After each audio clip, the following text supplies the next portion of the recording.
1984, by George Orwell. Part 1, Chapter 1. It was a bright, cold day in April, and the clocks were striking 13. Winston Smith, his chin nuzzled into his breast in an effort to escape the vile wind, slipped quickly through the glass doors of Victory Mansions, though not quickly enough to prevent a swirl of gritty dust from entering along with him. The hallway smelt of boiled cabbage and old rag mats. At one end of it a coloured poster, too large for indoor display, had been tacked to the wall.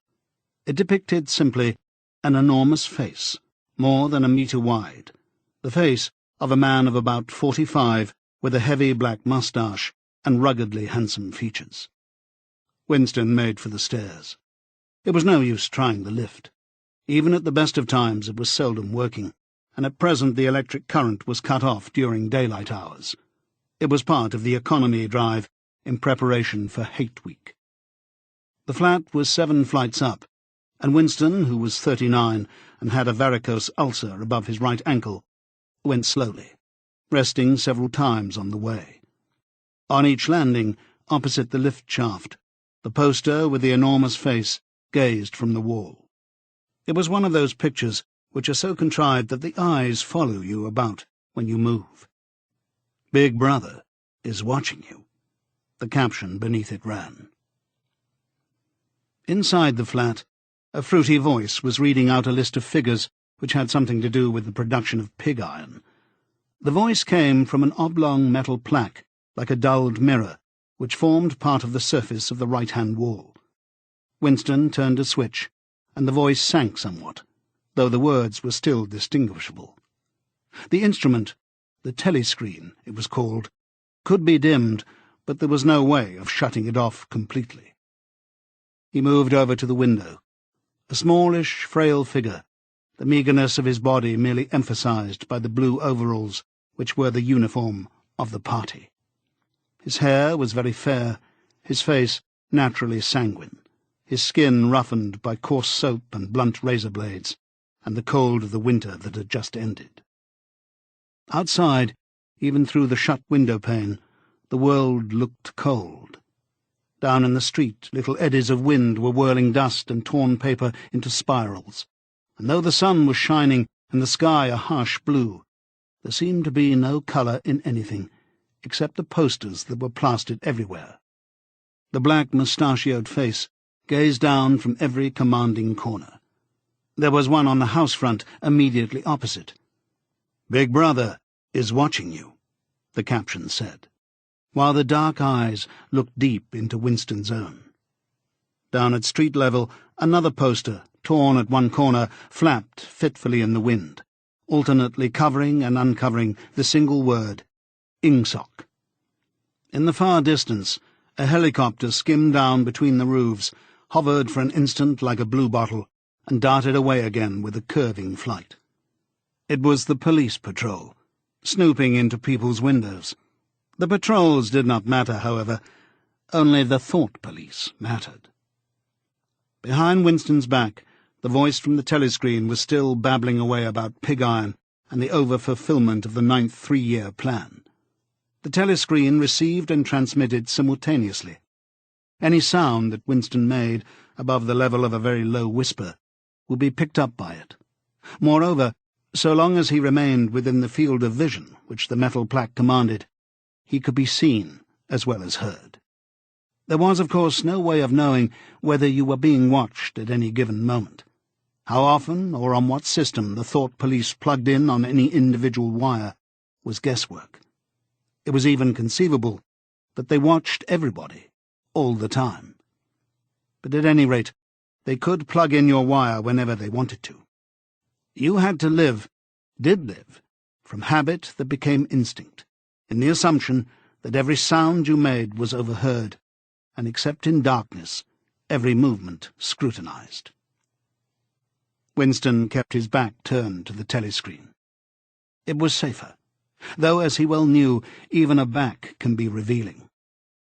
A kilometre away, the Ministry of Truth, his place of work, towered vast and white above the grimy landscape. This, he thought with some sort of vague distaste, this was London, chief city of Airstrip 1, itself the third most populous of the provinces of Oceania. He tried to squeeze out some childhood memory that should tell him whether London had always been quite like this. Were there always these vistas of rotting 19th-century houses, their sides shored up with baulks of timber, their windows patched with cardboard, and their roofs with corrugated iron, their crazy garden walls sagging in all directions? And the bomb sites, where the plaster dust whirled in the air, and the willow herbs straggled over the heaps of rubble, and the places where the bombs had cleared a larger path, and there had sprung up sordid colonies of wooden dwellings, like chicken houses. But it was no use. He could not remember. Nothing remained of his childhood except a series of bright-lit tableaux occurring against no background and mostly unintelligible.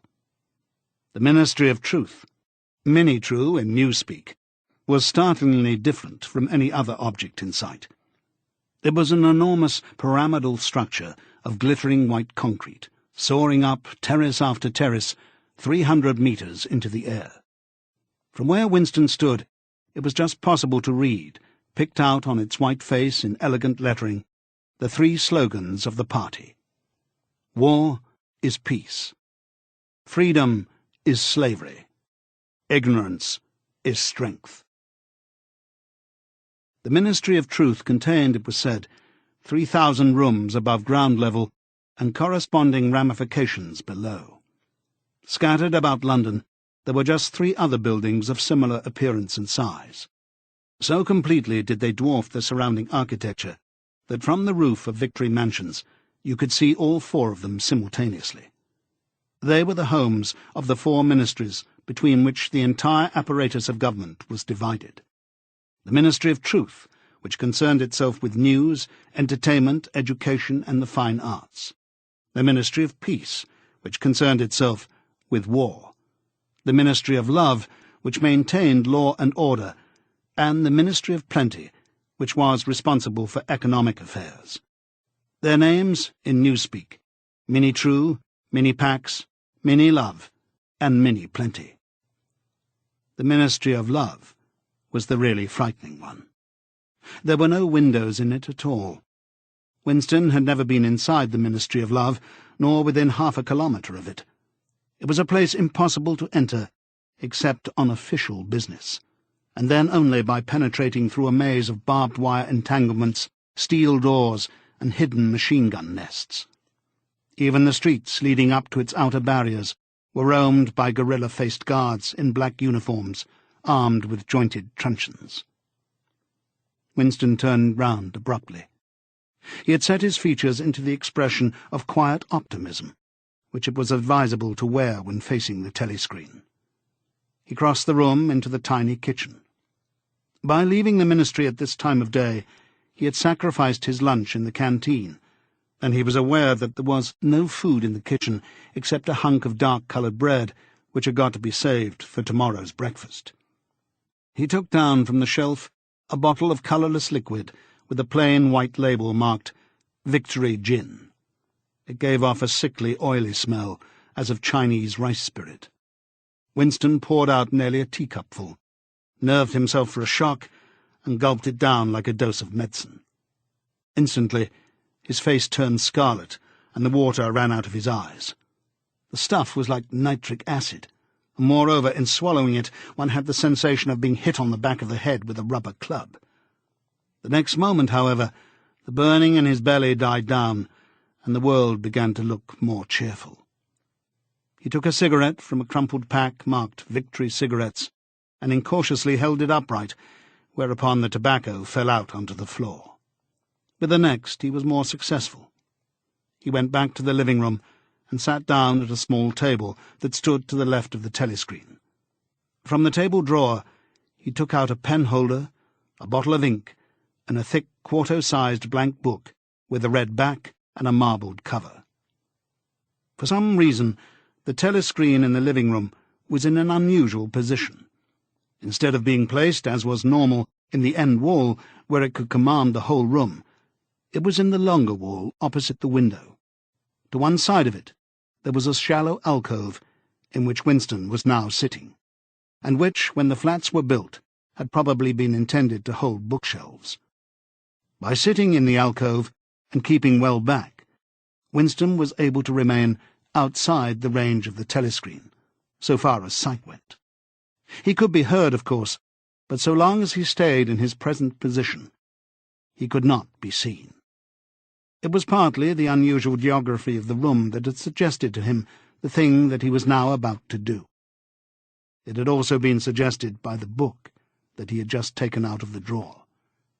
It was a peculiarly beautiful book. Its smooth, creamy paper, a little yellowed by age, was of a kind that had not been manufactured for at least 40 years past. He could guess, however, that the book was much older than that. He had seen it lying in the window of a frowsy little junk shop in a slummy quarter of the town, just what quarter he did not now remember, and had been stricken immediately by an overwhelming desire to possess it.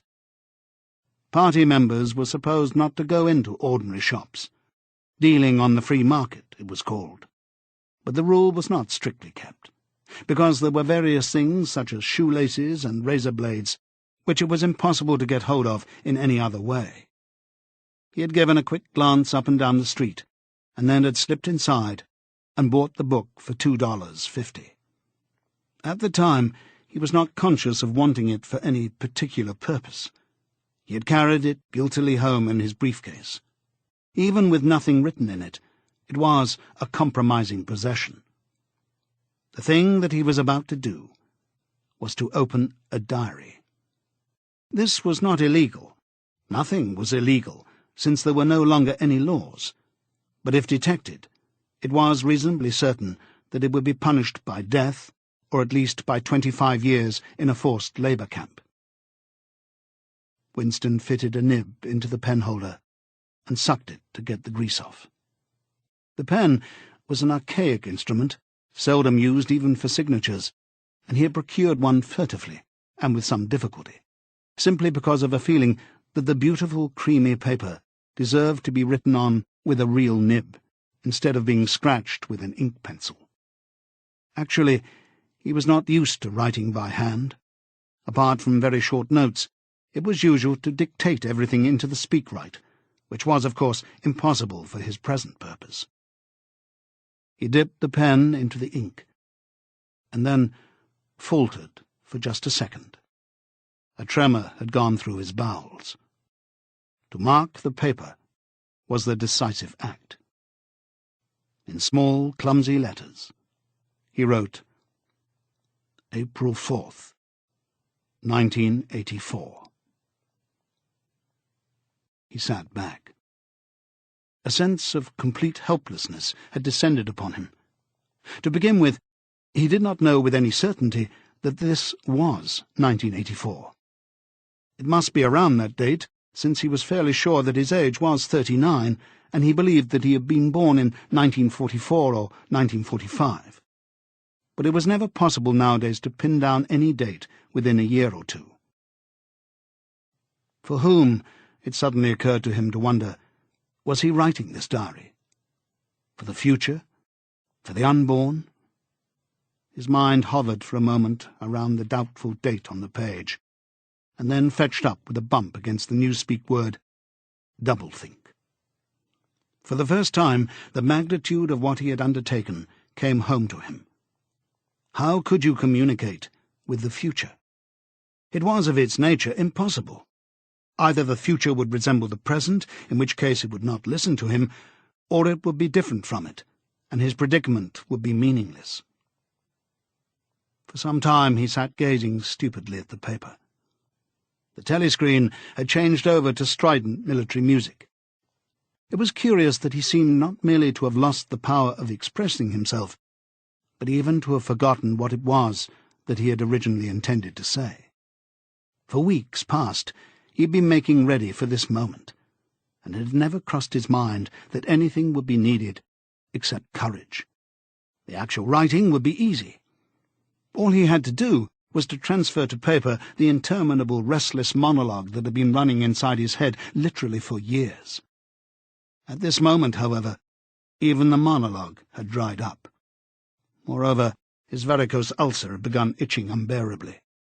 He dared not scratch it, because if he did so, it always became inflamed. The seconds were ticking by.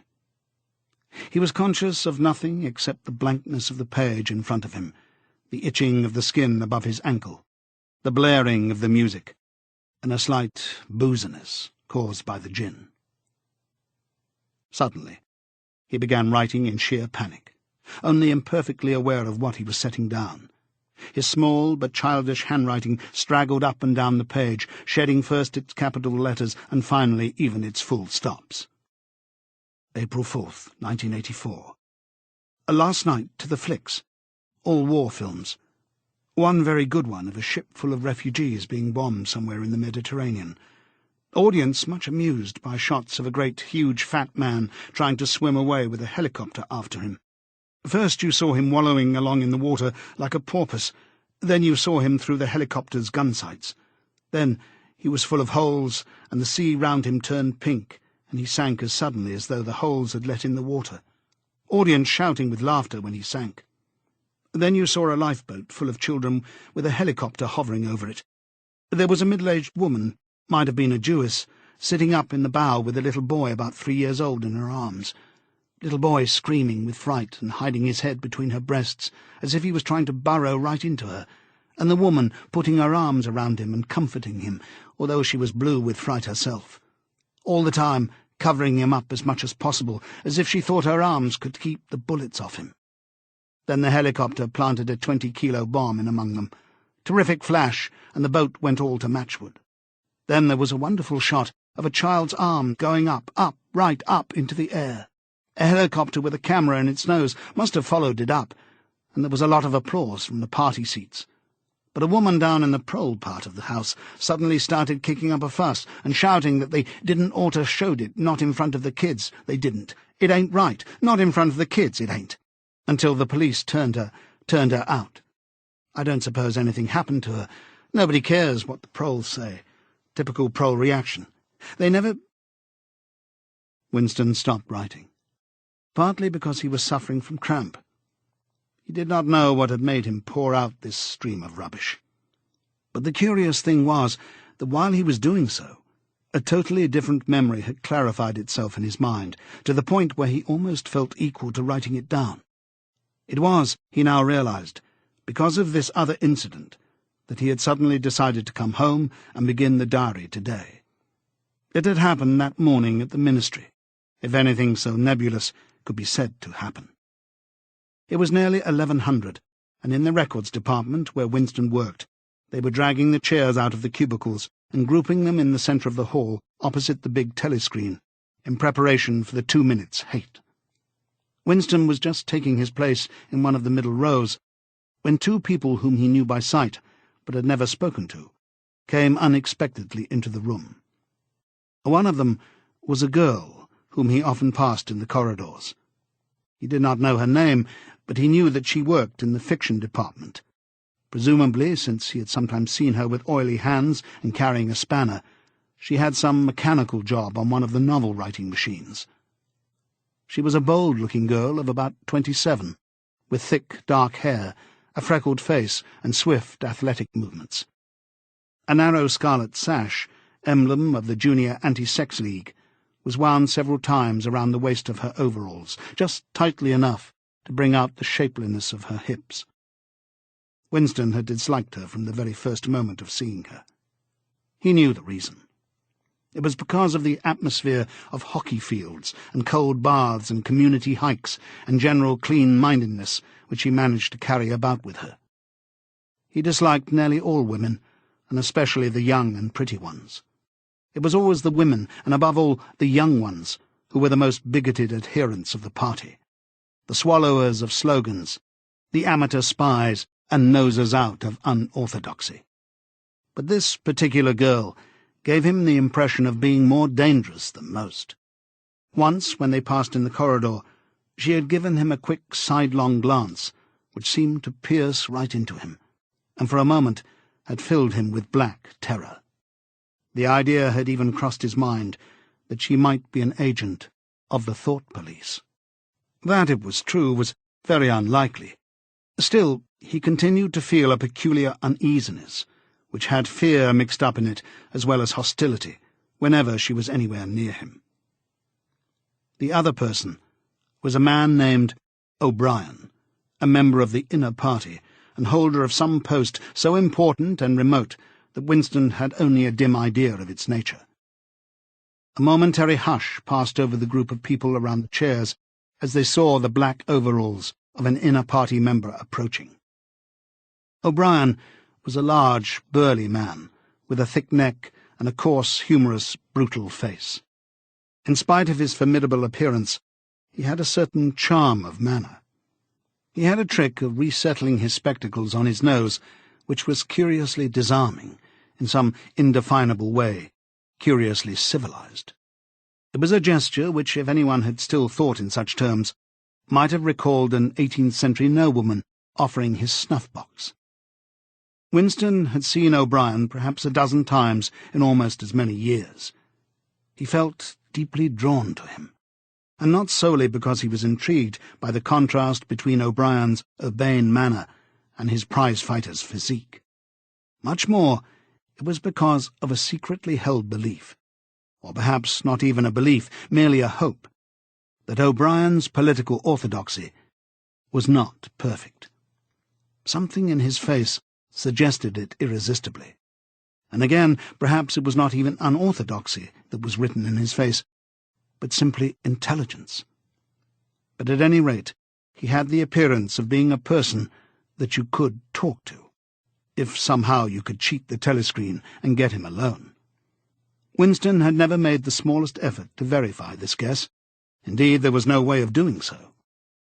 At this moment, O'Brien glanced at his wristwatch, saw that it was nearly 1100, and evidently decided to stay in the records department until the 2 minutes' hate was over. He took a chair in the same row as Winston, a couple of places away. A small sandy-haired woman who worked in the next cubicle to Winston was between them. The girl with dark hair was sitting immediately behind. The next moment, a hideous, grinding screech, as of some monstrous machine running without oil, burst from the big telescreen at the end of the room. It was a noise that set one's teeth on edge and bristled the hair on the back of one's neck. The hate had started. As usual, the face of Emmanuel Goldstein, the enemy of the people, had flashed onto the screen. There were hisses here and there among the audience. The little sandy-haired woman gave a squeak of mingled fear and disgust. Goldstein was the renegade and backslider who once, long ago, how long ago nobody quite remembered, had been one of the leading figures of the party, almost on a level with Big Brother himself, and then had engaged in counter-revolutionary activities, had been condemned to death, and had mysteriously escaped and disappeared. The programme of the 2 minutes' hate varied from day to day, but there was none in which Goldstein was not the principal figure. He was the primal traitor, the earliest defiler of the party's purity. All subsequent crimes against the party, all treacheries, acts of sabotage, heresies, deviations, sprang directly out of his teaching. Somewhere or other, he was still alive and hatching his conspiracies, perhaps somewhere beyond the sea, under the protection of his foreign paymasters, perhaps even, so it was occasionally rumoured, in some hiding place in Oceania itself. Winston's diaphragm was constricted. He could never see the face of Goldstein without a painful mixture of emotions. It was a lean, Jewish face, with a great fuzzy aureole of white hair and a small goatee beard. A clever face, and yet somehow inherently despicable, with a kind of senile silliness in the long, thin nose near the end of which a pair of spectacles was perched. It resembled the face of a sheep, and the voice, too, had a sheep-like quality. Goldstein was delivering his usual venomous attack upon the doctrines of the party, an attack so exaggerated and perverse that a child should have been able to see through it, and yet just plausible enough to fill one with an alarmed feeling that other people, less level-headed than oneself, might be taken in by it. He was abusing Big Brother. He was denouncing the dictatorship of the party, He was demanding the immediate conclusion of peace with Eurasia. He was advocating freedom of speech, freedom of the press, freedom of assembly, freedom of thought. He was crying hysterically that the revolution had been betrayed, and all this in rapid polysyllabic speech, which was a sort of parody of the habitual style of the orators of the party, and even contained newspeak words, more newspeak words indeed than any party member would normally use in real life. And all the while, lest one should be in any doubt as to the reality which Goldstein's specious claptrap covered, behind his head on the telescreen there marched the endless columns of the Eurasian army, row after row of solid-looking men with expressionless Asiatic faces who swam up to the surface of the screen and vanished, to be replaced by others exactly similar. The dull, rhythmic tramp of the soldiers' boots formed the background to Goldstein's bleating voice. Before the hate had proceeded for 30 seconds, uncontrollable exclamations of rage were breaking out from half the people in the room. The self-satisfied, sheep-like face on the screen and the terrifying power of the Eurasian army behind it were too much to be borne. Besides, the sight or even the thought of Goldstein produced fear and anger automatically. He was an object of hatred more constant than either Eurasia or Eastasia, since when Oceania was at war with one of these powers, it was generally at peace with the other. But what was strange was that although Goldstein was hated and despised by everybody, although every day and 1,000 times a day, on platforms, on the telescreen, in newspapers, in books, his theories were refuted, smashed, ridiculed, held up to the general gaze for the pitiful rubbish they were, in spite of all this, his influence never seemed to grow less. Always there were fresh dupes waiting to be seduced by him. A day never passed when spies and saboteurs acting under his directions were not unmasked by the thought police. He was the commander of a vast shadowy army, an underground network of conspirators dedicated to the overthrow of the state. The Brotherhood, its name was supposed to be. There were also whispered stories of a terrible book, a compendium of all the heresies of which Goldstein was the author and which circulated clandestinely here and there. It was a book without a title. People referred to it, if at all, simply as the book. But one knew of such things only through vague rumours. Neither the Brotherhood nor the book was a subject that any ordinary party member would mention if there was a way of avoiding it. In its second minute, the hate rose to a frenzy. People were leaping up and down in their places and shouting at the tops of their voices in an effort to drown the maddening, bleating voice that came from the screen. The little sandy-haired woman had turned bright pink, and her mouth was opening and shutting like that of a landed fish. Even O'Brien's heavy face was flushed. He was sitting very straight in his chair, his powerful chest swelling and quivering, as though he were standing up to the assault of a wave. The dark-haired girl behind Winston had begun crying out, "Swine! Swine! Swine!" and suddenly she picked up a heavy Newspeak dictionary and flung it at the screen. It struck Goldstein's nose and bounced off. The voice continued inexorably. In a lucid moment, Winston found that he was shouting with the others and kicking his heel violently against the rung of his chair. The horrible thing about the 2 minutes' hate was not that one was obliged to act a part, but that it was impossible to avoid joining in. Within 30 seconds any pretence was always unnecessary. A hideous ecstasy of fear and vindictiveness, a desire to kill, to torture, to smash faces in with a sledgehammer, seemed to flow through the whole group of people like an electric current, turning one even against one's will into a grimacing, screaming lunatic. And yet the rage that one felt was an abstract, undirected emotion which could be switched from one object to another like the flame of a blow-lamp. Thus, at one moment, Winston's hatred was not turned against Goldstein at all, but on the contrary, against Big Brother, the party, and the thought police, and at such moments his heart went out to the lonely, derided heretic on the screen, sole guardian of truth and sanity in a world of lies. And yet, the very next instant, he was at one with the people about him, and all that was said of Goldstein seemed to him to be true. At those moments, his secret loathing of Big Brother changed into adoration, and Big Brother seemed to tower up an invincible, fearless protector, standing like a rock against the hordes of Asia. And Goldstein, in spite of his isolation, his helplessness, and the doubt that hung about his very existence, seemed like some sinister enchanter, capable by the mere power of his voice of wrecking the structure of civilization. It was even possible at moments to switch one's hatred this way or that by a voluntary act.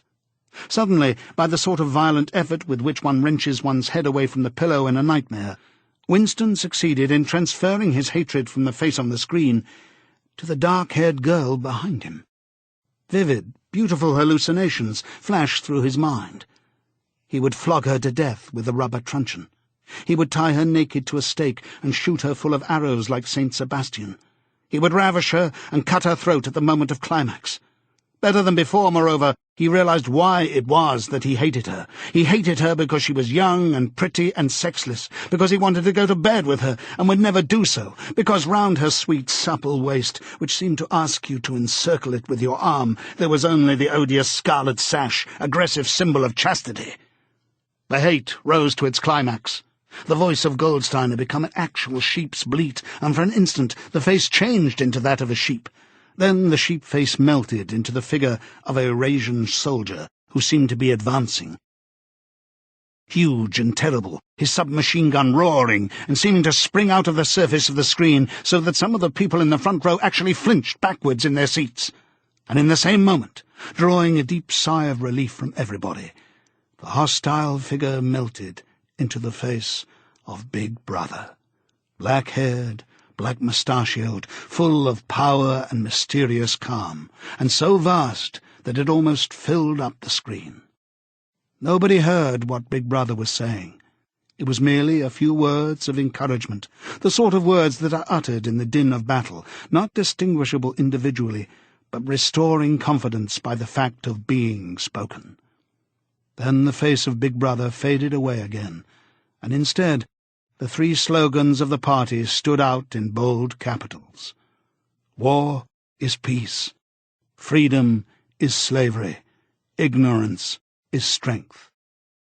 But the face of Big Brother seemed to persist for several seconds on the screen, as though the impact that it had made on everyone's eyeballs was too vivid to wear off immediately.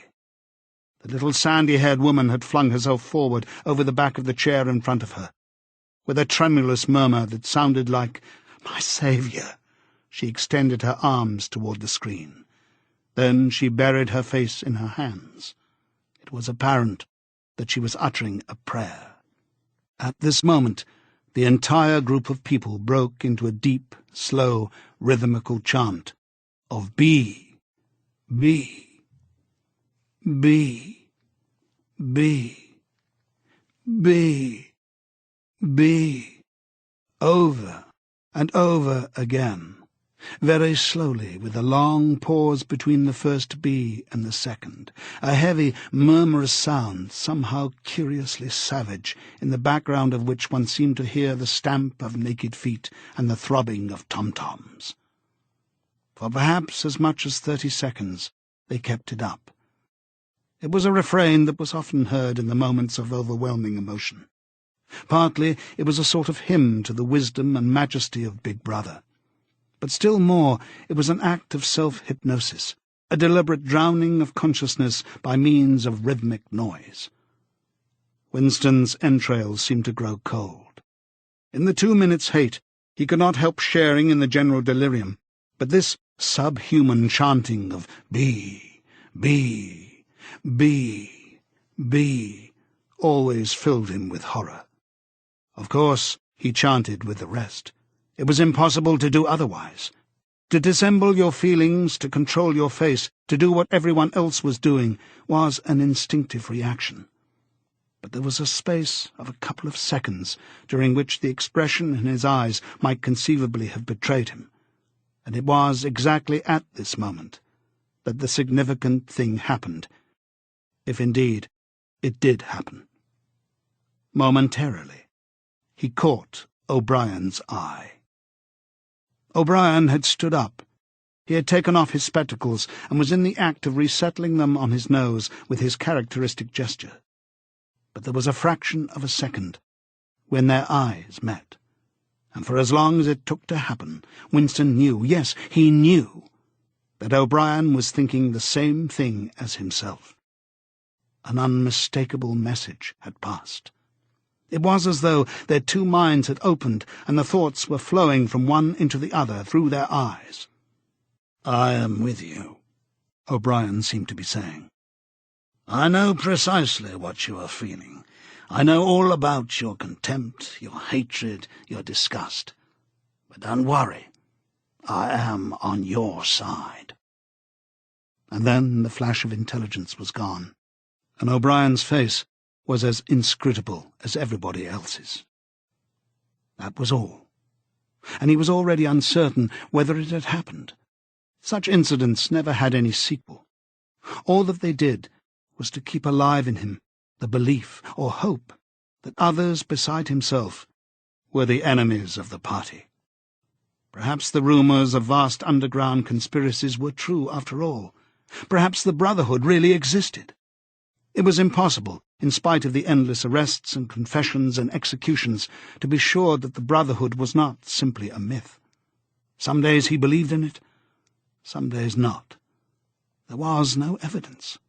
Only fleeting glimpses that might mean anything or nothing, snatches of overheard conversation, faint scribbles on lavatory walls. Once even, when two strangers met, a small movement of the hands, which had looked as though it might be a signal of recognition. It was all guesswork. Very likely he had imagined everything. He had gone back to his cubicle without looking at O'Brien again. The idea of following up their momentary contact hardly crossed his mind. It would have been inconceivably dangerous, even if he had known how to set about doing it. For a second, 2 seconds, they had exchanged an equivocal glance, and that was the end of the story. But even that was a memorable event in the locked loneliness in which one had to live. Winston roused himself and sat up straighter. He let out a belch. The gin was rising from his stomach. His eyes refocused on the page. He discovered that while he sat helplessly musing, he had also been writing, as though by automatic action. It was no longer the same cramped, awkward handwriting as before. His pen had slid voluptuously over the smooth paper, printing in large, neat capitals, "Down with Big Brother. Down with Big Brother. Down with Big Brother. Down with Big Brother. Down with Big Brother." Over and over again, filling half a page. He could not help feeling a twinge of panic. It was absurd, since the writing of those particular words was not more dangerous than the initial act of opening the diary. But for a moment he was tempted to tear out the spoiled pages and abandon the enterprise altogether. But he did not do so, however, because he knew that it was useless. Whether he wrote "Down with Big Brother" or whether he refrained from writing it made no difference. Whether he went on with the diary or whether he did not go on with it made no difference. The thought police would get him just the same. He had committed, would still have committed, even if he had not set pen to paper, the essential crime that contained all others in itself. Thought crime, they called it. Thought crime was not a thing that could be concealed forever. You might dodge successfully for a while, even for years. But sooner or later, they were bound to get you. It was always at night. The arrests invariably happened at night. The sudden jerk out of sleep, the rough hand shaking your shoulder, the lights glaring in your eyes, the ring of hard faces round the bed.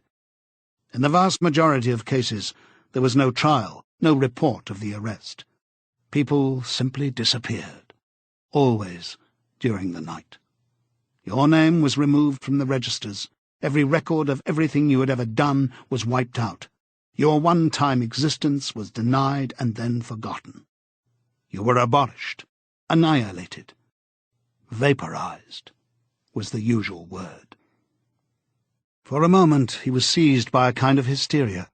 He began writing in a hurried, untidy scrawl. "They'll shoot me. "I don't care. They'll shoot me in the back of the neck. I don't care. Down with Big Brother. They always shoot you in the back of the neck. I don't care. Down with Big Brother." He sat back in his chair, slightly ashamed of himself, and laid down his pen. The next moment he started violently. There was a knocking at his door. Already! He sat as still as a mouse, in the futile hope that whoever it was might go away after a single attempt. But no, the knocking was repeated. The worst thing of all would be to delay. His heart was thumping like a drum, but his face, from long habit, was probably expressionless. He got up and moved heavily toward the door. Chapter 2. As he put his hand to the doorknob, Winston saw that he had left the diary open on the table. "Down with Big Brother" was written all over it, in letters almost big enough to be legible across the room. It was an inconceivably stupid thing to have done. But he realized, even in his panic, he had not wanted to smudge the creamy paper by shutting the book while the ink was wet. He drew in his breath and opened the door. Instantly, a warm wave of relief flowed through him. A colourless, crushed-looking woman with wispy hair and a lined face was standing outside. "Oh, comrade," she began in a dreary, whining sort of voice. "I thought I heard you come in. Do you think you could come across and have a look at our kitchen sink? It's got blocked up, and—" It was Mrs. Parsons, the wife of a neighbour on the same floor. Mrs. was a word somewhat discountenanced by the party. You were supposed to call everyone comrade, but with some women one used it instinctively. She was a woman of about 30, but looking much older. One had the impression that there was dust in the creases of her face. Winston followed her down the passage. These amateur repair jobs were an almost daily irritation. Victory mansions were old flats, built in 1930 or thereabouts, and were falling to pieces. The plaster flaked constantly from ceilings and walls, the pipes burst in every hard frost, the roof leaked whenever there was snow. The heating system was usually running at half steam when it was not closed down altogether from motives of economy. Repairs, except what you could do for yourself, had to be sanctioned by remote committees, which were liable to hold up even the mending of a window pane for 2 years. "Of course it's only because Tom isn't home," said Mrs. Parsons vaguely. The Parsons flat was bigger than Winston's, and dingy in a different way. Everything had a battered, trampled-on look, as though the place had just been visited by some large, violent animal. Games, impedimenta, hockey sticks, boxing gloves, a burst football, a pair of sweaty shorts turned inside out, lay all over the floor, and on the table there was a litter of dirty dishes and dog-eared exercise books. On the walls were scarlet banners of the Youth League and the Spies, and a full-sized poster of Big Brother. There was the usual boiled cabbage smell, common to the whole building, but it was shot through by a sharper reek of sweat, which, one knew this at the first sniff, though it was hard to say how, was the sweat of some person not present at the moment. In another room, someone with a comb and a piece of toilet paper was trying to keep tune with the military music, which was still issuing from the telescreen. "It's the children," said Mrs. Parsons, casting a half-apprehensive glance at the door. "They haven't been out today, and, of course—" She had a habit of breaking off her sentences in the middle. The kitchen sink was full nearly to the brim with filthy greenish water, which smelt worse than ever of cabbage. Winston knelt down and examined the angle joint of the pipe. He hated using his hands, and he hated bending down, which was always liable to start him coughing. Mrs. Parsons looked on helplessly. "Of course, if Tom was home, he'd put it right in a moment," she said. "He loves anything like that. He's ever so good with his hands, Tom is." Parsons was Winston's fellow employee at the Ministry of Truth. He was a fattish but active man, of paralysing stupidity, a mass of imbecile enthusiasms, One of those completely unquestioning, devoted drudges on whom, more even than on the thought police, the stability of the party depended. At 35, he had just been unwillingly evicted from the Youth League, and before graduating into the Youth League, he had managed to stay on in the Spies for a year beyond the statutory age. At the Ministry, he was employed in some subordinate post for which intelligence was not required. But on the other hand, he was a leading figure on the Sports Committee and all the other committees engaged in organising community hikes, spontaneous demonstrations, saving campaigns, and voluntary activities generally. He would inform you with quiet pride, between whiffs of his pipe, that he had put in an appearance at the community centre every evening for the past 4 years.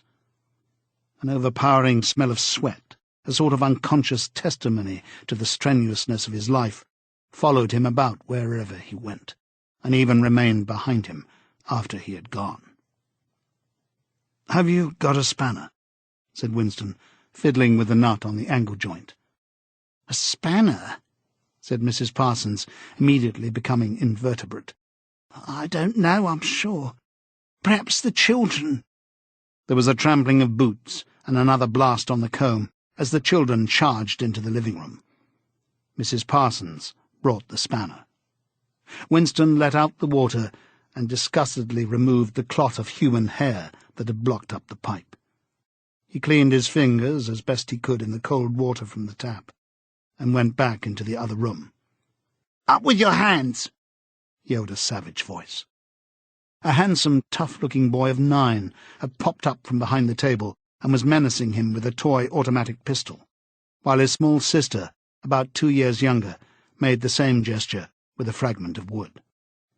Both of them were dressed in the blue shorts, grey shirts, and red neckerchiefs, which were the uniform of the Spies.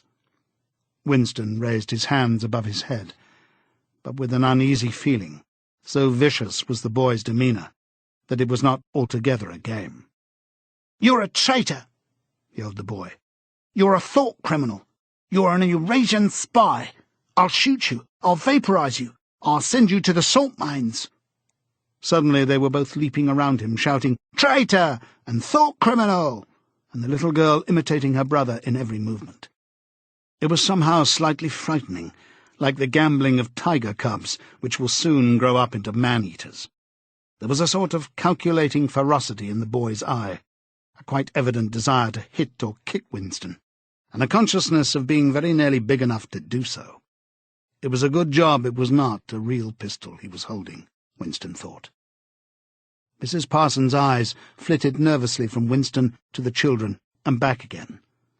In the better light of the living-room, he noticed with interest that there actually was dust in the creases of her face. "They do get so noisy," she said. "They're disappointed because they couldn't go to see the hanging. That's what it is. I'm too busy to take them, and Tom won't be back from work in time." "Why can't we go and see the hanging?" roared the boy in his huge voice. "I'm to see the hanging! Want to see the hanging!" chanted the little girls, still capering round. Some Eurasian prisoners, guilty of war crimes, were to be hanged in the park that evening, Winston remembered. This happened about once a month, and was a popular spectacle. Children always clamoured to be taken to see it. He took his leave of Mrs. Parsons and made for the door. But he had not gone 6 steps down the passage when something hit the back of his neck, an agonizingly painful blow. It was as though a red-hot wire had been jabbed into him. He spun round, just in time to see Mrs. Parsons dragging her son back into the doorway, while the boy pocketed a catapult. "Goldstein!" bellowed the boy as the door closed on him. But what most struck Winston was the look of helpless fright on the woman's greyish face. Back in the flat, he stepped quickly past the telescreen and sat down at the table again, still rubbing his neck. The music from the telescreen had stopped. Instead, a clipped military voice was reading out, with a sort of brutal relish, a description of the armaments of the new floating fortress which had just been anchored between Iceland and the Faroe Islands. With those children, he thought, that wretched woman must lead a life of terror. Another year, 2 years, and they would be watching her, night and day for symptoms of unorthodoxy. Nearly all children nowadays were horrible. What was the worst of all was that by means of such organisations as the spies, they were systematically turned into ungovernable little savages. And yet this produced in them no tendency whatever to rebel against the discipline of the party.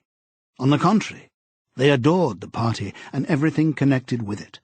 The songs, the processions, the banners, the hiking, the drilling with dummy rifles, the yelling of slogans, the worship of Big Brother. It was all a sort of glorious game to them. All their ferocity was turned outwards against the enemies of the state, against foreigners, traitors, saboteurs, thought criminals. It was almost normal for people over 30 to be frightened of their own children, and with good reason. For hardly a week passed in which the Times did not carry a paragraph describing how some eavesdropping little sneak, child hero was the phrase generally used, had overheard some compromising remark and denounced his parents to the thought police. The sting of the catapult bullet had worn off. He picked up his pen half-heartedly, wondering whether he could find something more to write in the diary. Suddenly, he began thinking of O'Brien again. Years ago, how long was it? 7 years, it must be. He had dreamed that he was walking through a pitch-dark room, and someone, sitting to one side of him, had said as he passed, "We shall meet in the place where there is no darkness." It was said very quietly, almost casually, a statement, not a command. He had walked on without pausing. What was curious was that at the time, in the dream, the words had not made much impression on him. It was only later and by degrees that they had seemed to take on significance. He could not now remember whether it was before or after having the dream that he had seen O'Brien for the first time, nor could he remember when he had first identified the voice as O'Brien's. But at any rate, the identification existed. It was O'Brien who had spoken to him out of the dark. Winston had never been able to feel sure. Even after this morning's flash of the eyes, it was impossible to be sure whether O'Brien was a friend or an enemy. Nor did it even seem to matter greatly. There was a link of understanding between them more important than affection or partisanship. "We shall meet in the place where there is no darkness," he had said. Winston did not know what it meant, only that in some way or another it would come true. The voice from the telescreen paused. A trumpet call, clear and beautiful, floated into the stagnant air. The voice continued raspingly. "Attention! Your attention, please.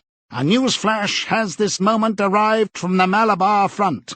Our forces in South India have won a glorious victory.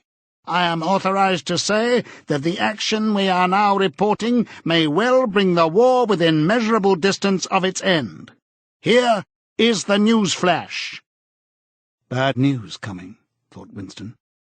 And sure enough, following on a gory description of the annihilation of a Eurasian army with stupendous figures of killed and prisoners, came the announcement that, as from the next week, the chocolate ration would be reduced from 30 grams to 20.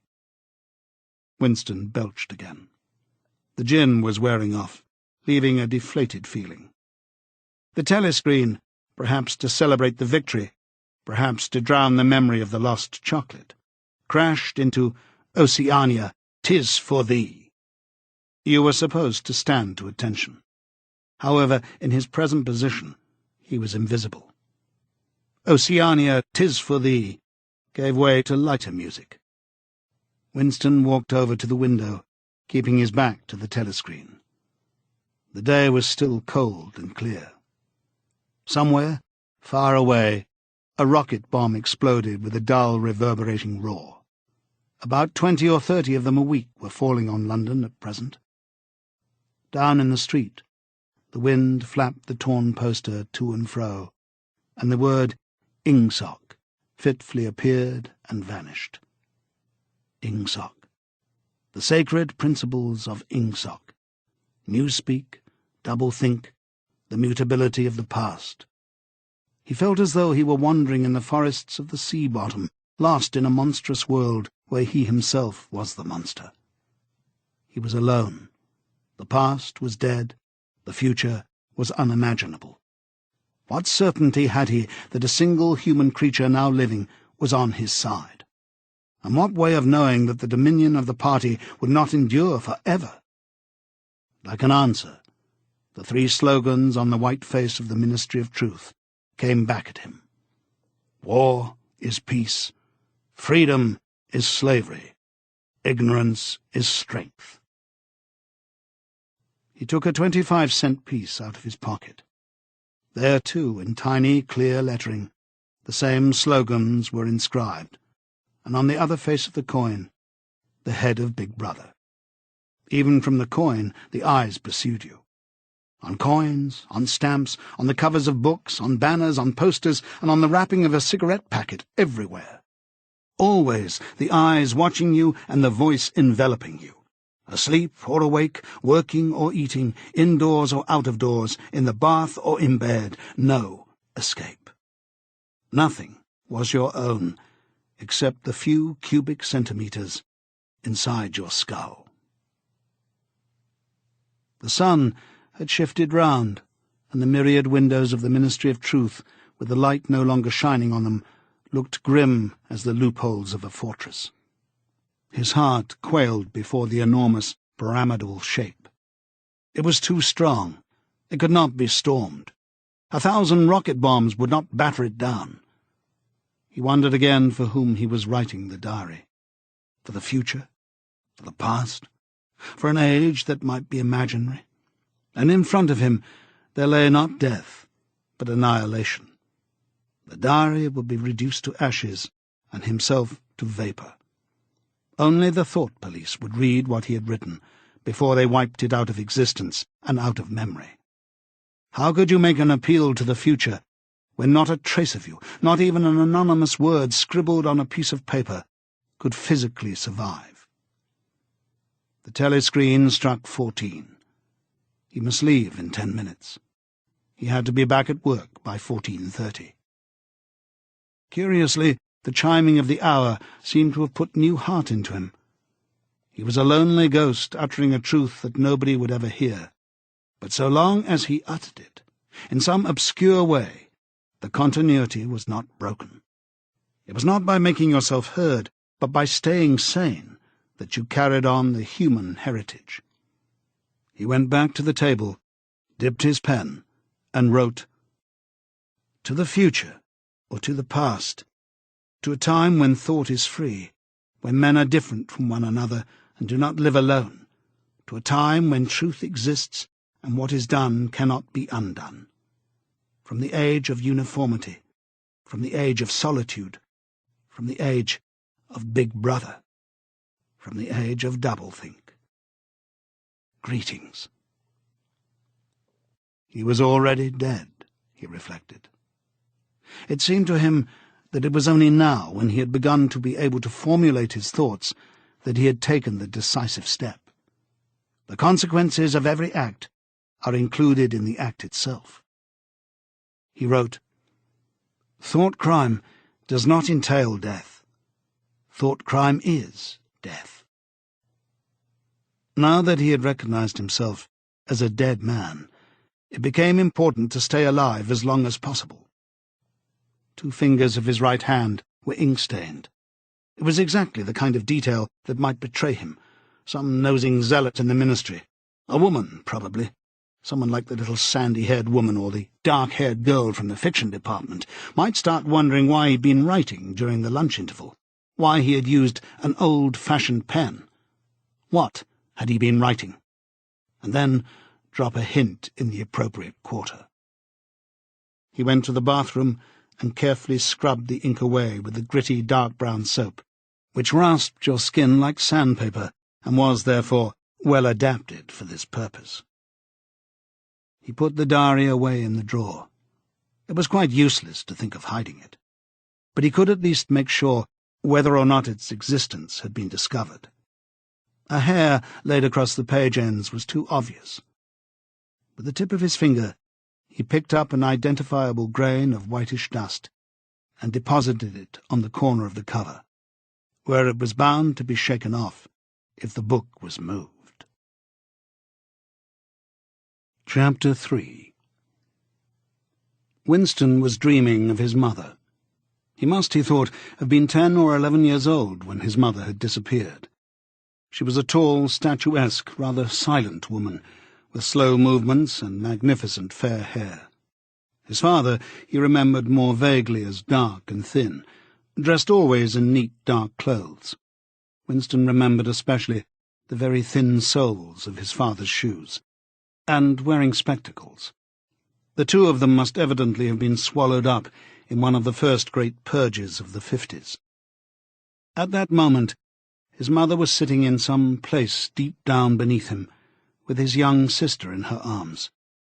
He didn't remember his sister at all, except as a tiny, feeble baby, always silent, with large, watchful eyes. Both of them were looking up at him. They were down in some subterranean place, the bottom of a well, for instance, or a very deep grave. But it was a place which, already far below him, was itself moving downwards. They were in the saloon of a sinking ship, looking up at him through the darkening water. There was still air in the saloon. They could still see him, and he them. But all the while they were sinking down, down into the green waters, which in another moment must hide them from sight for ever. He was out in the light and the air, while they were being sucked down to death. And they were down there because he was up here. He knew it, and they knew it, and he could see the knowledge in their faces. There was no reproach either in their faces or in their hearts, only the knowledge that they must die in order that he might remain alive, and that this was part of the unavoidable order of things. He could not remember what had happened, but he knew in his dream that in some way the lives of his mother and his sister had been sacrificed to his own. It was one of those dreams which, while retaining the characteristic dream scenery, are a continuation of one's intellectual life, and in which one becomes aware of facts and ideas which still seem new and valuable after one is awake. The thing that now suddenly struck Winston was that his mother's death, nearly 30 years ago, had been tragic and sorrowful in a way that was no longer possible.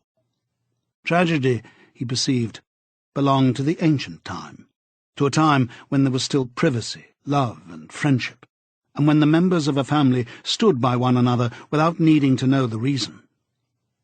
His mother's memory tore at his heart, because she had died loving him, when he was too young and selfish to love her in return, and because somehow he did not remember how she had sacrificed herself to a conception of loyalty that was private and unalterable. Such things, he saw, could not happen today.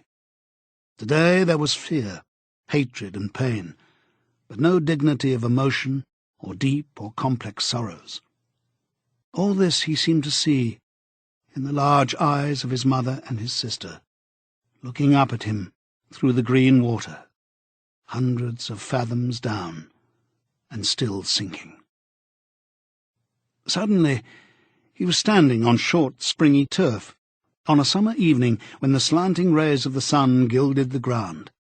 The landscape that he was looking at recurred so often in his dreams that he was never fully certain whether or not he had seen it in the real world.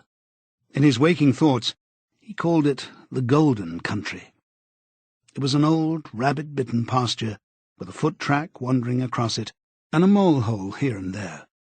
In the ragged hedge on the opposite side of the field, the boughs of the elm trees were swaying very faintly in the breeze, their leaves just stirring in dense masses, like women's hair.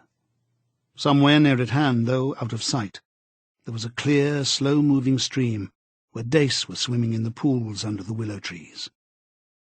The girl, with dark hair, was coming toward him across the field. With what seemed a single movement, she tore off her clothes and flung them disdainfully aside.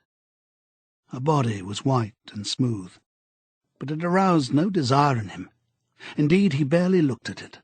What overwhelmed him in that instant was admiration for the gesture with which she had thrown her clothes aside.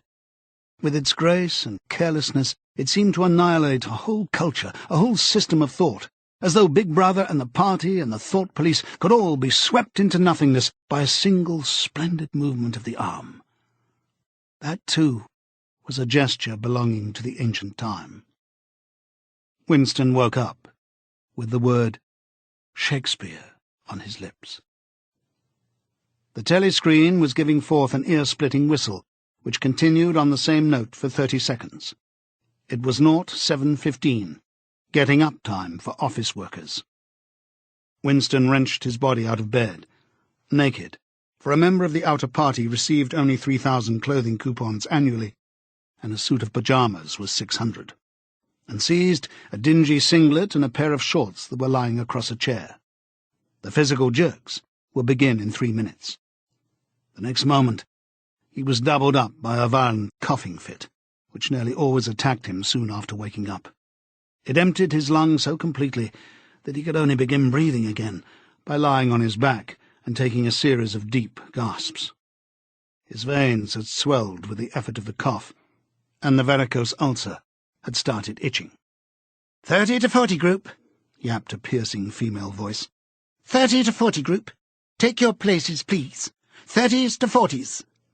Winston sprang to attention in front of the telescreen, upon which the image of a youngish woman, scrawny but muscular, dressed in tunic and gym shoes, had already appeared.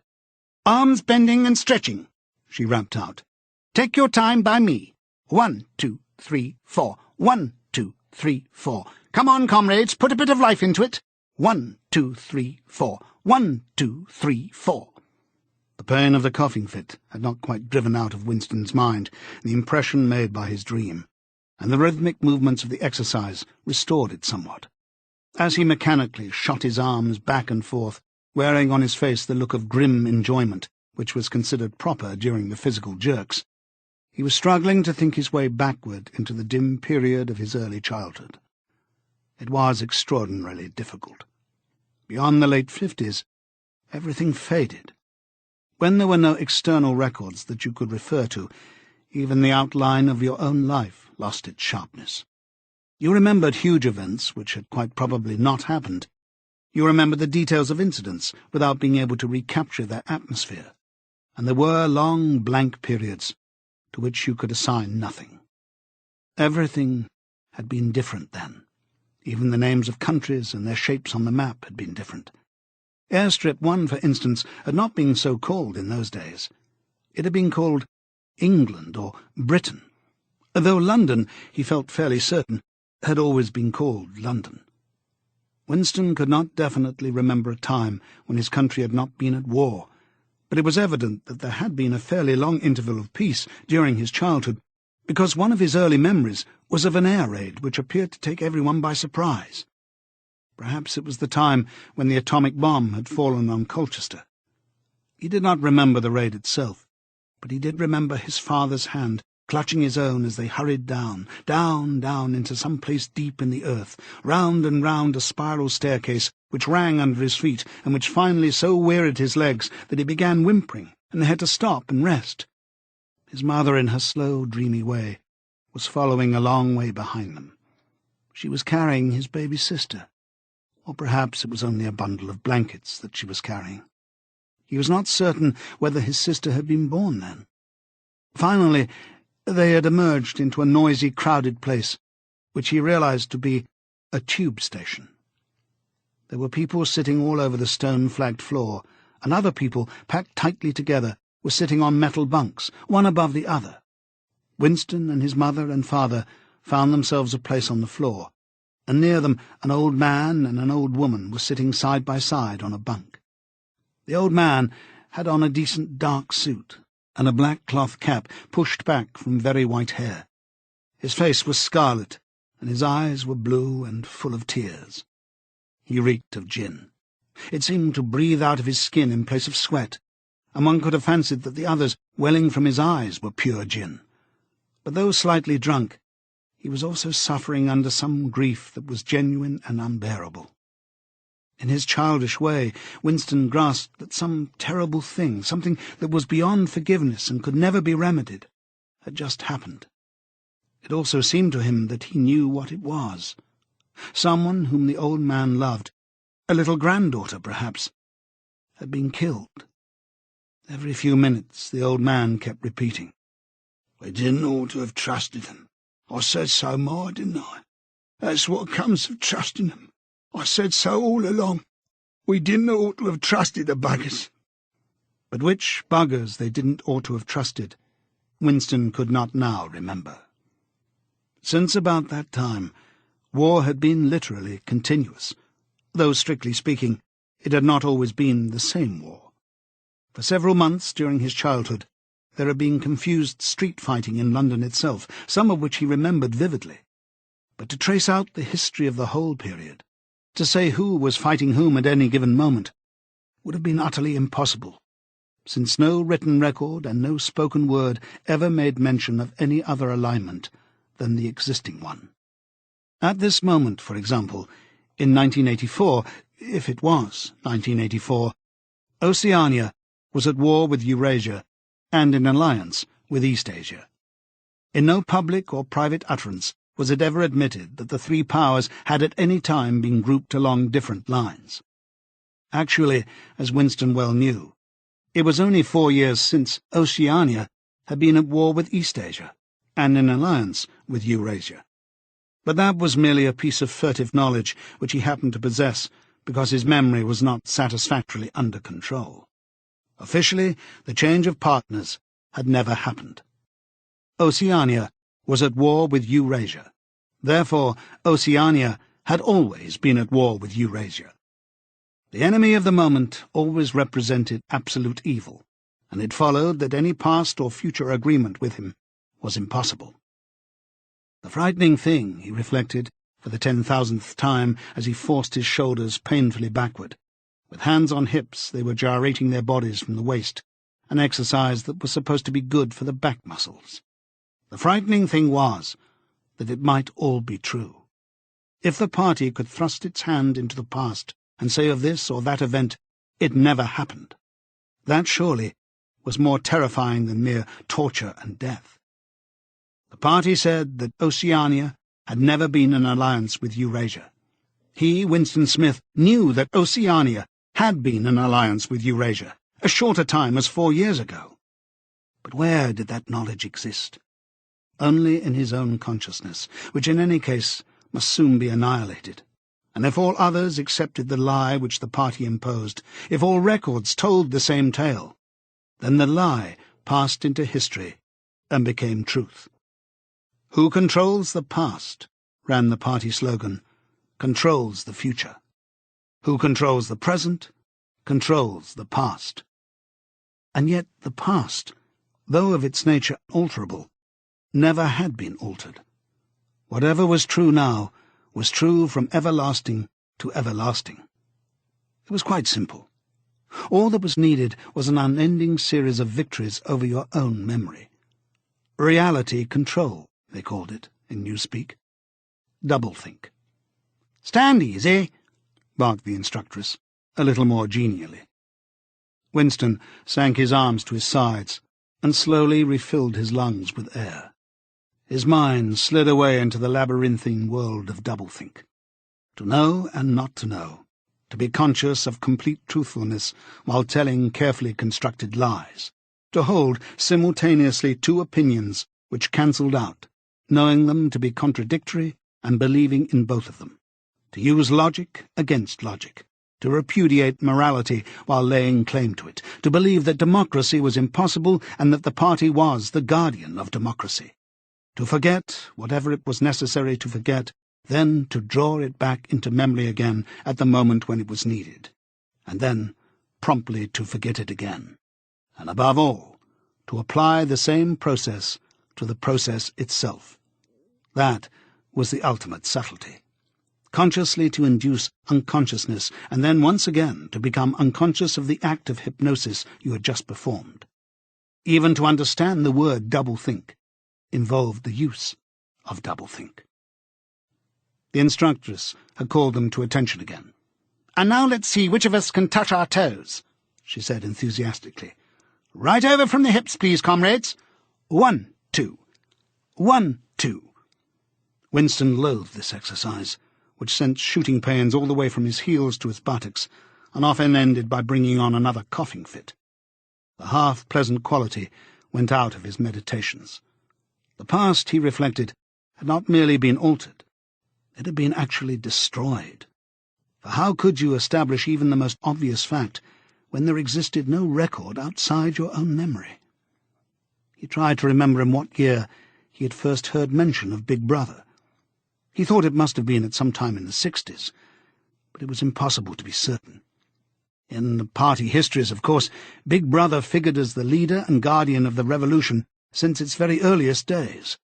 His exploits had been gradually pushed backwards in time until already they extended into the fabulous world of the 40s and the 30s, when the capitalists in their strange cylindrical hats still rode through the streets of London in great gleaming motor cars or horse carriages with glass sides.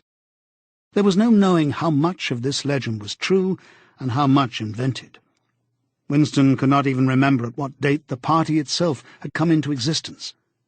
He did not believe he had ever heard the word ingsoc before 1960, but it was possible that in its old-speak form, English socialism, that is to say, it had been current earlier. Everything melted into mist. Sometimes, indeed, you could put your finger on a definite lie. It was not true, for example, as was claimed in the party history books, that the party had invented airplanes. He remembered airplanes since his earliest childhood. But you could prove nothing. There was never any evidence. Just once, in his whole life, he had held in his hands unmistakable documentary proof of the falsification of a historical fact, and on that occasion— "Smith!" screamed the shrewish voice from the telescreen. 6079 Smith W. Yes, you! Bend lower, please. You can do better than that. You're not trying. Lower, please. That's better, comrade. Now stand at ease, the whole squad, and watch me. A sudden hot sweat had broken out all over Winston's body. His face remained completely inscrutable. Never show dismay. Never show resentment. A single flicker of the eyes could give you away. He stood watching while the instructress raised her arms above her head, and, one could not say gracefully, but with remarkable neatness and efficiency, bent over and tucked the first joint of her fingers under her toes. "There, comrades. That's how I want to see you doing it. Watch me again. I'm 39 and I've had 4 children. Now look." She bent over again. "You see, my knees aren't bent. You can all do it if you want to," she added as she straightened herself. "Anyone under 45 is perfectly capable of touching his toes. We don't all have the privilege of fighting in the front line, but at least we can all keep fit. Remember our boys on the Malabar front, and the sailors in the floating fortresses. Just think what they have to put up with. Now, try again. That's better, comrade, that's much better," she added encouragingly, as Winston, with a violent lunge, succeeded in touching his toes with knees unbent, for the first time in several years.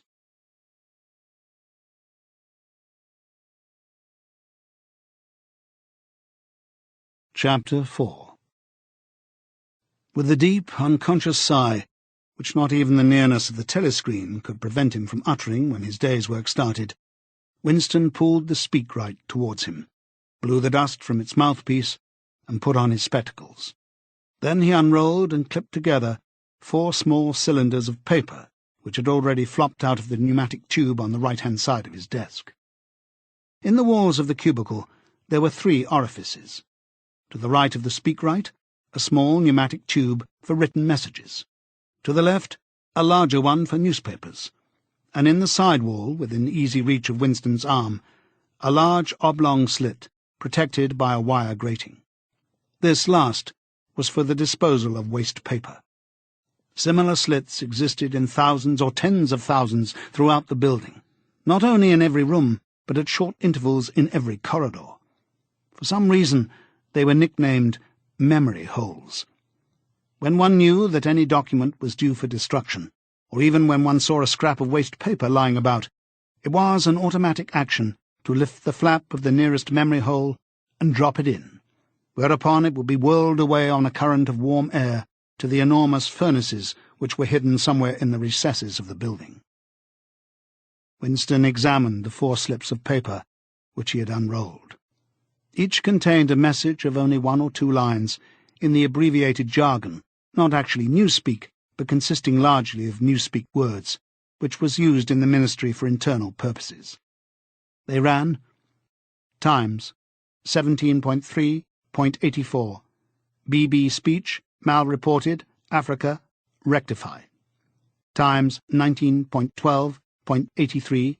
Forecasts 3YP, 4th quarter, 83 misprints, verify current issue. Times, 14.2.84. Mini plenty, mal-quoted, chocolate, rectify. Times 3.12.83. Reporting BB day order, double plus ungood, refs unpersons, rewrite, full-wise upsub, anti-filing. With a faint feeling of satisfaction, Winston laid the 4th message aside. It was an intricate and responsible job, and had better be dealt with last. The other 3 were routine matters, though the second one would probably mean some tedious wading through the lists of figures. Winston dialed back numbers on the telescreen and called for the appropriate issues of the Times, which slid out of the pneumatic tube after only a few minutes' delay. The messages he had received referred to articles or news items which, for one reason or another, it was thought necessary to alter, or, as the official phrase had it, to rectify. For example, it appeared from the Times of the 17th of March that Big Brother, in his speech of the previous day, had predicted that the South Indian front would remain quiet, but that a Eurasian offensive would shortly be launched in North Africa. As it happened, the Eurasian Higher Command had launched its offensive in South India and left North Africa alone. It was therefore necessary to rewrite a paragraph of Big Brother's speech in such a way as to make him predict the thing that had actually happened. Or again, the Times of the 19th of December had published the official forecasts of the output of various classes of consumption goods in the 4th quarter of 1983, which was also the 6th quarter of the 9th 3-year plan. Today's issue contained a statement of the actual output, from which it appeared that the forecasts were, in every instance, grossly wrong. Winston's job was to rectify the original figures by making them agree with the later ones. As for the 3rd message, it referred to a very simple error which could be set right in a couple of minutes. As short a time ago as February, the Ministry of Plenty had issued a promise, a categorical pledge were the official words, that there would be no reduction of the chocolate ration during 1984. Actually, as Winston was aware, the chocolate ration was to be reduced from 30 grams to 20 at the end of the present week. All that was needed was to substitute for the original promise a warning that it would probably be necessary to reduce the ration at some time in April. As soon as Winston had dealt with each of the messages, he clipped his speak-written corrections to the appropriate copy of the Times and pushed them into the pneumatic tube. Then, with a movement which was as nearly as possible unconscious, he crumpled up the original message and any notes that he himself had made and dropped them into the memory hole to be devoured by the flames. What happened in the unseen labyrinth to which the pneumatic tubes led, he did not know in detail, but he did know in general terms. As soon as all the corrections, which happened to be necessary in any particular number of the Times, had been assembled and collated, that number would be reprinted, the original copy destroyed, and the corrected copy placed on the files in its stead. This process of continuous alteration was applied not only to newspapers, but to books, periodicals, pamphlets, posters, leaflets, films, soundtracks, cartoons, photographs, to every kind of literature or documentation which might conceivably hold any political or ideological significance. Day by day, and almost minute by minute, the past was brought up to date. In this way, every prediction made by the party could be shown by documentary evidence to have been correct, nor was any item of news or any expression of opinion which conflicted with the needs of the moment ever allowed to remain on record. All history was a palimpsest, scraped clean and reinscribed exactly as often as was necessary. In no case would it have been possible, once the deed was done, to prove that any falsification had taken place. The largest section of the records department, far larger than the one in which Winston worked, consisted simply of persons whose duty it was to track down and collect all copies of books, newspapers, and other documents which had been superseded and were due for destruction. A number of the Times, which might, because of changes in political alignment or mistaken prophecies uttered by Big Brother, have been rewritten a dozen times, still stood on the files bearing its original date, and no other copy existed to contradict it. Books also were recalled and rewritten again and again, and were invariably reissued without any admission that any alteration had been made. Even the written instructions which Winston received, and which he invariably got rid of as soon as he had dealt with them, never stated or implied that an act of forgery was to be committed. Always the reference was to slips, errors, misprints, or misquotations, which was necessary to put right in the interests of accuracy. But actually, he thought, as he readjusted the Ministry of Plenty's figures, it was not even forgery. It was merely the substitution of one piece of nonsense for another. Most of the material that you were dealing with had no connection with anything in the real world, not even the kind of connection that is contained in a direct lie. Statistics were just as much a fantasy in their original version as in their rectified version. A great deal of the time you were expected to make them up out of your head. For example, the Ministry of Plenty's forecast had estimated the output of boots for the quarter at 145 million pairs. The actual output was given as 62 millions. Winston, however, in rewriting the forecast, marked the figure down to 57 millions, so as to allow for the usual claim that the quota had been overfilled. In any case, 62 millions was no nearer the truth than 57 millions, or than 145 millions. Very likely, no boots had been produced at all. Likelier still, nobody knew how many had been produced, much less cared. All one knew was that every quarter astronomical numbers of boots were produced on paper, while perhaps half the population of Oceania went barefoot. And so it was with every class of recorded fact, great or small. Everything faded away into a shadow world in which finally even the date of the year had become uncertain. Winston glanced across the hall. In the corresponding cubicle on the other side, a small, precise-looking, dark-chinned man named Tillotson was working steadily away with a folded newspaper on his knee and his mouth very close to the mouthpiece of the speakwrite. He had the air of trying to keep what he was saying a secret between himself and the telescreen. He looked up, and his spectacles darted a hostile flash in Winston's direction. Winston hardly knew Tillotson, and had no idea what work he was employed on. People in the records department did not readily talk about their jobs. In the long, windowless hall, with its double row of cubicles and its endless rustle of papers and hum of voices murmuring into speakwrites, there were quite a dozen people whom Winston did not even know by name, though he daily saw them hurrying to and fro in the corridors or gesticulating in the 2 minutes hate.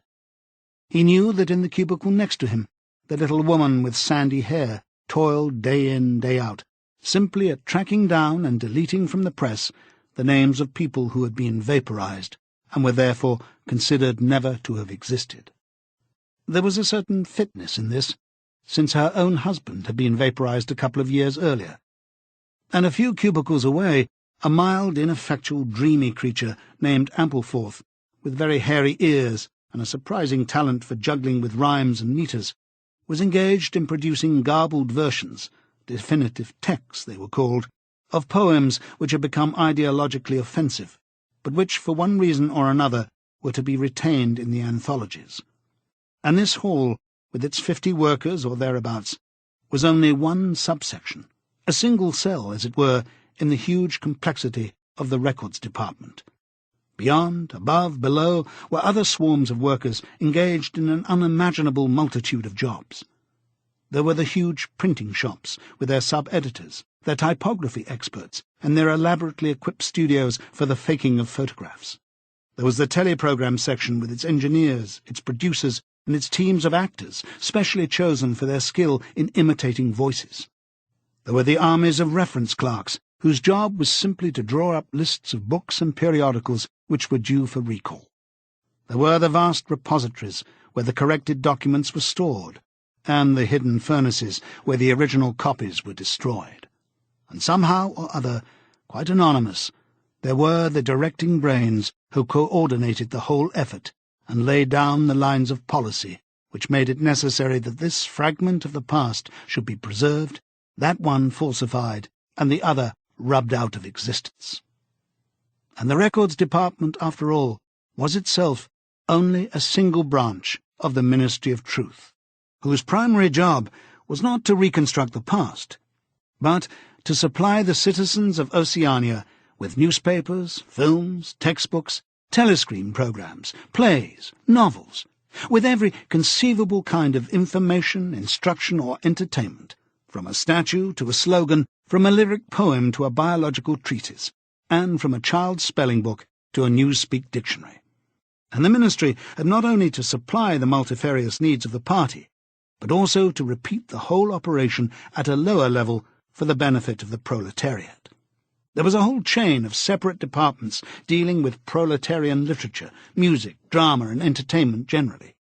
Here were produced rubbishy newspapers containing almost nothing except sport, crime, and astrology, sensational 5-cent novelettes, films oozing with sex, and sentimental songs which were composed entirely by mechanical means on a special kind of kaleidoscope known as a versificator.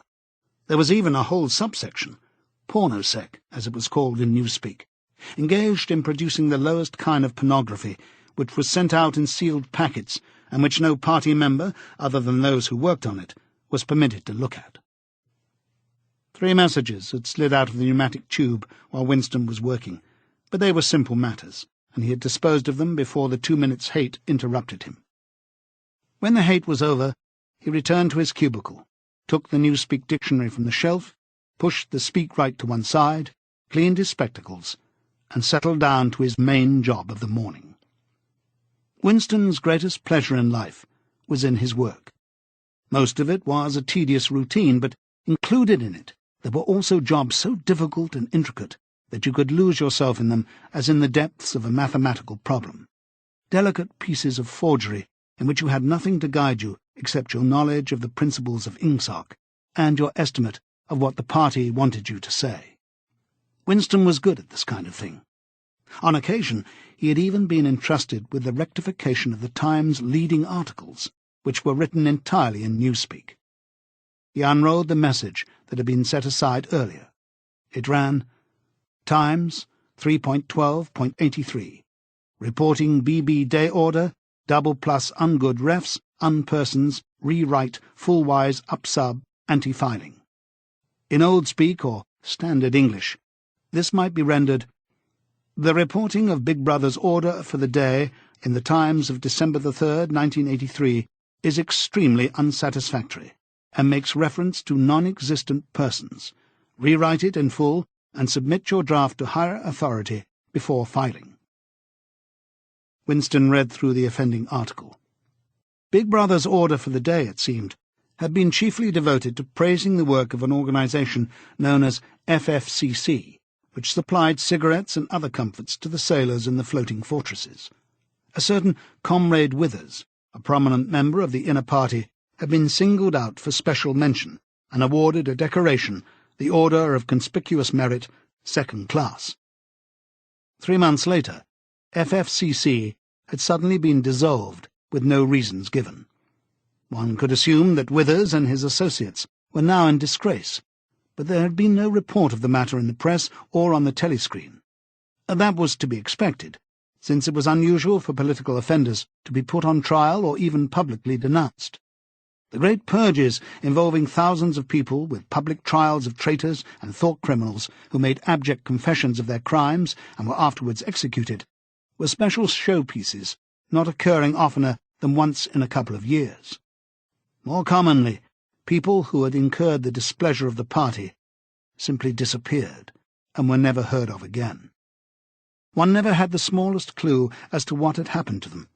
In some cases, they might not even be dead.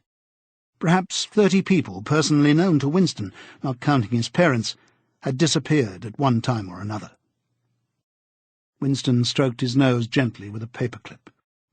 In the cubicle across the way, Comrade Tillotson was still crouching secretively over his speakwrite. He raised his head for a moment. Again, the hostile spectacle flash. Winston wondered whether Comrade Tillotson was engaged on the same job as himself. It was perfectly possible. So tricky a piece of work would never be entrusted to a single person. On the other hand, to turn it over to a committee would be to admit openly that an act of fabrication was taking place. Very likely as many as a dozen people were now working away on rival versions of what Big Brother had actually said. And presently some master brain in the inner party would select this version or that, would re-edit it, and set in motion the complex processes of cross-referencing that would be required. And then the chosen lie would pass into the permanent records and become truth. Winston did not know why Withers had been disgraced. Perhaps it was for corruption or incompetence. Perhaps Big Brother was merely getting rid of a too popular subordinate. Perhaps Withers or someone close to him had been suspected of heretical tendencies. Or perhaps, what was likeliest of all, the thing had simply happened because purges and vaporizations were a necessary part of the mechanics of government. The only real clue lay in the words refs unpersons, which indicated that Withers was already dead. You could not invariably assume this to be the case when people were arrested. Sometimes they were released and allowed to remain at liberty for as much as a year or 2 years before being executed. Very occasionally, some persons whom you would believe dead long since would make a ghostly reappearance at some public trial where he would implicate hundreds of others by his testimony before vanishing, this time forever. Withers, however, was already an unperson. He did not exist. He had never existed. Winston decided that it would not be enough simply to reverse the tendency of Big Brother's speech. It was better to make it deal with something totally unconnected with its original subject. He might turn the speech into the usual denunciation of traitors and thought criminals, but that was a little too obvious. While to invent a victory at the front or some triumph of overproduction in the 9th three-year plan might complicate the records too much. What was needed was a piece of pure fantasy. Suddenly there sprang into his mind, ready-made as it were, the image of a certain Comrade Ogilvy, who had recently died in battle in heroic circumstances. There were occasions when Big Brother devoted his order for the day to commemorating some humble rank-and-file party member whose life and death he held up as an example worthy to be followed. Today he should commemorate Comrade Ogilvy. It was true that there was no such person as Comrade Ogilvy, but a few lines of print and a couple of faked photographs would soon bring him into existence.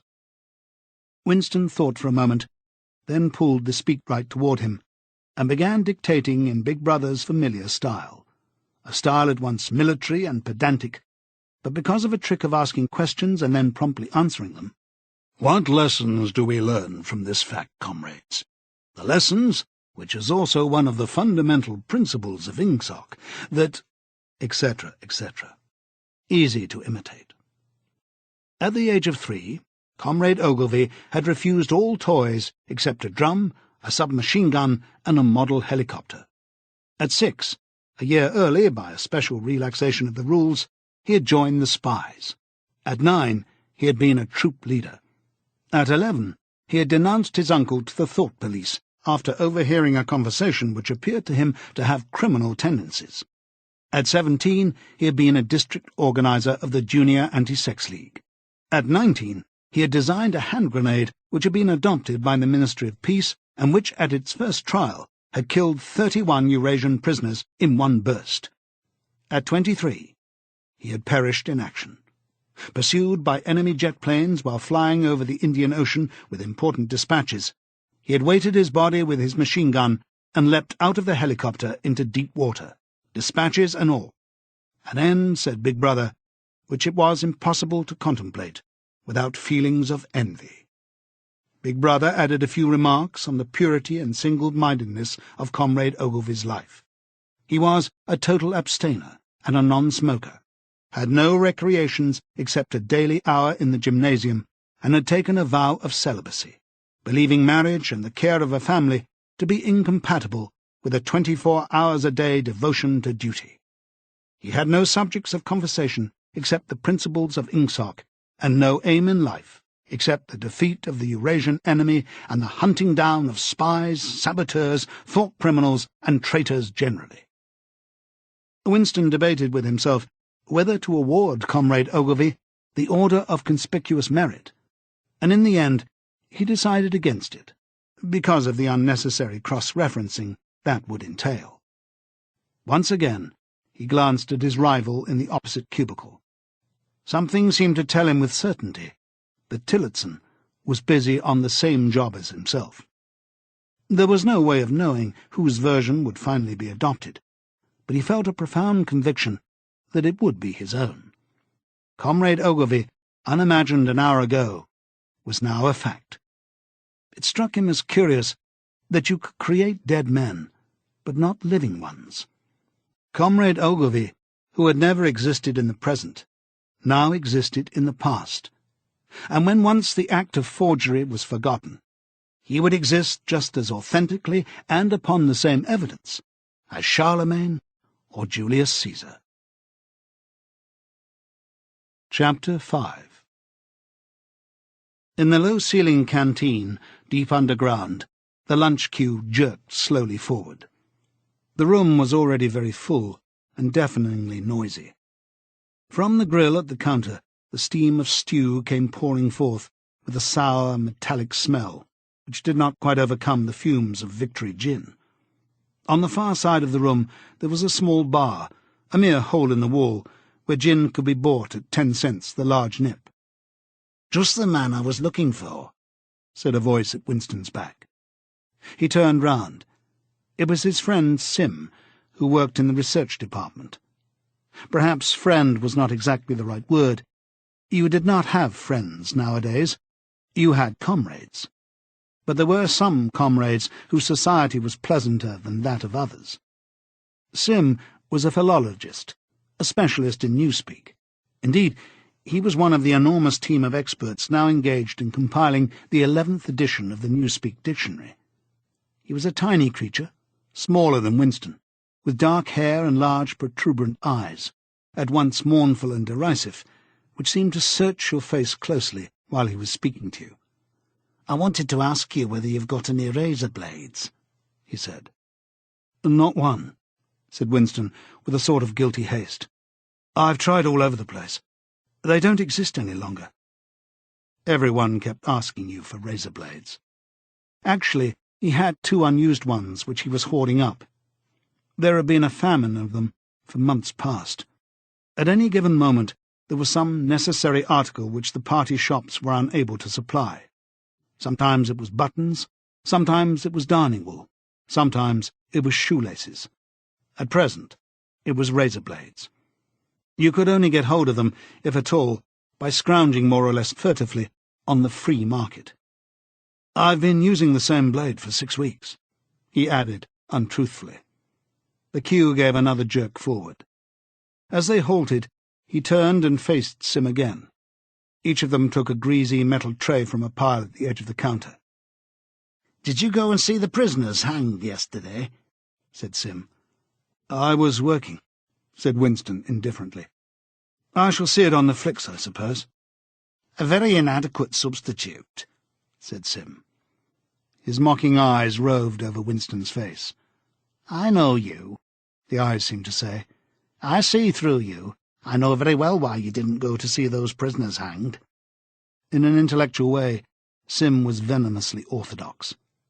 He would talk with a disagreeable, gloating satisfaction of helicopter raids on enemy villages, the trial and confessions of thought criminals, the executions in the cellars of the Ministry of Love. Talking to him was largely a matter of getting him away from such subjects and entangling him, if possible, in the technicalities of newspeak, on which he was authoritative and interesting. Winston turned his head a little aside to avoid the scrutiny of the large dark eyes. "It was a good hanging," said Sim reminiscently. I think it spoils it when they tie their feet together. I like to see them kicking, and above all, at the end, the tongue sticking right out, and blue, a quite bright blue. That's the detail that appeals to me." "Next, please," yelled the white-aproned prole with the ladle. Winston and Sim pushed their trays beneath the grill. Onto each was dumped swiftly their regulation lunch: metal pannikin of pinkish-grey stew, a hunk of bread, a cube of cheese, a mug of milkless Victory coffee, and one saccharin tablet. "There's a table over there under that telescreen," said Sim. "Let's pick up a gin on the way." The gin was served out to them in handless china mugs. They threaded their way across the crowded room and unpacked their trays onto the metal-topped table, on one corner of which someone had left a pool of stew, a filthy liquid mess that had the appearance of vomit. Winston took up his mug of gin, paused for an instant to collect his nerve, and gulped the oily-tasting stuff down. When he had winked the tears out of his eyes, he suddenly discovered that he was hungry. He began swallowing spoonfuls of the stew, which, in among its general sloppiness, had cubes of spongy, pinkish stuff, which was probably a preparation of meat. Neither of them spoke again till they had emptied their pannikins. From the table at Winston's left, a little behind his back, someone was talking rapidly and continuously, a harsh gabble almost like the quacking of a duck, which pierced the general uproar of the room. "How's the dictionary getting on?" said Winston, raising his voice to overcome the noise. "Slowly," said Sim. "I'm on the adjectives. It's fascinating." He had brightened up immediately at the mention of Newspeak. He pushed his pannikin aside, took up his hunk of bread in one delicate hand and his cheese in the other, and leaned across the table so as to be able to speak without shouting. "The 11th edition is the definitive edition," he said. "We're getting the language into its final shape, the shape it's going to have when nobody speaks anything else. When we've finished with it, people like you will have to learn it all over again. You think, I dare say, that our chief job is inventing new words, but not a bit of it. We're destroying words, scores of them, hundreds of them, every day. We're cutting the language down to the bone. The 11th edition won't contain a single word that will become obsolete before the year 2050. He bit hungrily into his bread and swallowed a couple of mouthfuls, then continued speaking with a sort of pedant's passion. His thin, dark face had become animated. His eyes had lost their mocking expression and grown almost dreamy. "It's a beautiful thing, the destruction of words. Of course, the great wastage is in the verbs and adjectives, but there are hundreds of nouns that can be got rid of as well. It isn't only the synonyms, there are also the antonyms. After all, what justification is there for a word which is simply the opposite of some other words? A word contains its opposite in itself. Take good, for instance. If you have a word like good, what need is there for a word like bad? Ungood will do just as well. Better because it's an exact opposite, which the other is not. Or again, if you want a stronger version of good, what sense is there in having a whole string of vague, useless words like excellent and splendid and all the rest of them? Plus good covers the meaning, or double plus good if you want something stronger still. Of course, we use those forms already, but in the final version of Newspeak, there'll be nothing else. In the end, the whole notion of goodness and badness will be covered by only 6 words. In reality, only 1 word. Don't you see the beauty of that, Winston? It was BB's idea originally, of course," he added as an afterthought. A sort of vapid eagerness flitted across Winston's face at the mention of Big Brother. Nevertheless, Sim immediately detected a certain lack of enthusiasm. "You haven't a real appreciation of Newspeak, Winston," he said almost sadly. "Even when you write it, you're still thinking in old speak. I've read some of those pieces that you write in the Times occasionally. Well, they're good enough, but they're translations. In your heart, you'd prefer to stick to old speak, with all its vagueness and its useless shades of meaning. You don't grasp the beauty of the destruction of words. Do you know that Newspeak is the only language in the world whose vocabulary gets smaller every year?" Winston did know that, of course. He smiled sympathetically, he hoped. not trusting himself to speak. Sim bit off another fragment of the dark-coloured bread, chewed it briefly, and went on. Don't you see that the whole aim of Newspeak is to narrow the range of thought? In the end, we shall make thought crime literally impossible, because there'll be no words in which to express it. Every concept that can ever be needed will be expressed by exactly one word, with its meaning rigidly defined and all its subsidiary meanings rubbed out and forgotten. Already in the 11th edition, we're not far from that point. But the process will still be continuing long after you and I are dead. Every year, fewer and fewer words, and the range of consciousness always a little smaller. Even now, of course, there's no reason or excuse for committing thought crime. It's merely a question of self-discipline, reality control. But in the end, there won't be any need even for that. The revolution will be complete when the language is perfect. Newspeak is Ingsoc, and Ingsoc is Newspeak, he added with a sort of mystical satisfaction. Has it ever occurred to you, Winston, that by the year 2050, at the very latest, not a single human being will be alive who could understand such a conversation as we're having now? Except, began Winston doubtfully, then stopped. It had been on the tip of his tongue to say, except the proles, but he had checked himself, not feeling fully certain that this remark was not in some way unorthodox. Sim, however, had divined what he was about to say. The proles are not human beings, he said carelessly.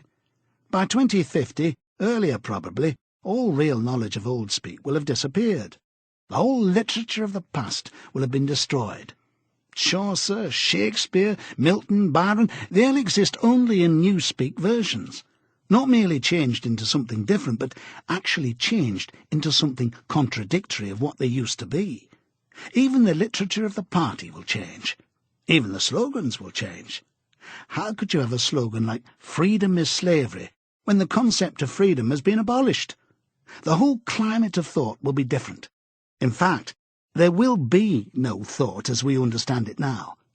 Orthodoxy means not thinking, not needing to think. Orthodoxy is unconsciousness. One of these days, thought Winston, with sudden deep conviction, Sim will be vaporized. He's too intelligent. He sees too clearly and speaks too plainly. The party does not like such people. One day he will disappear. It is written in his face.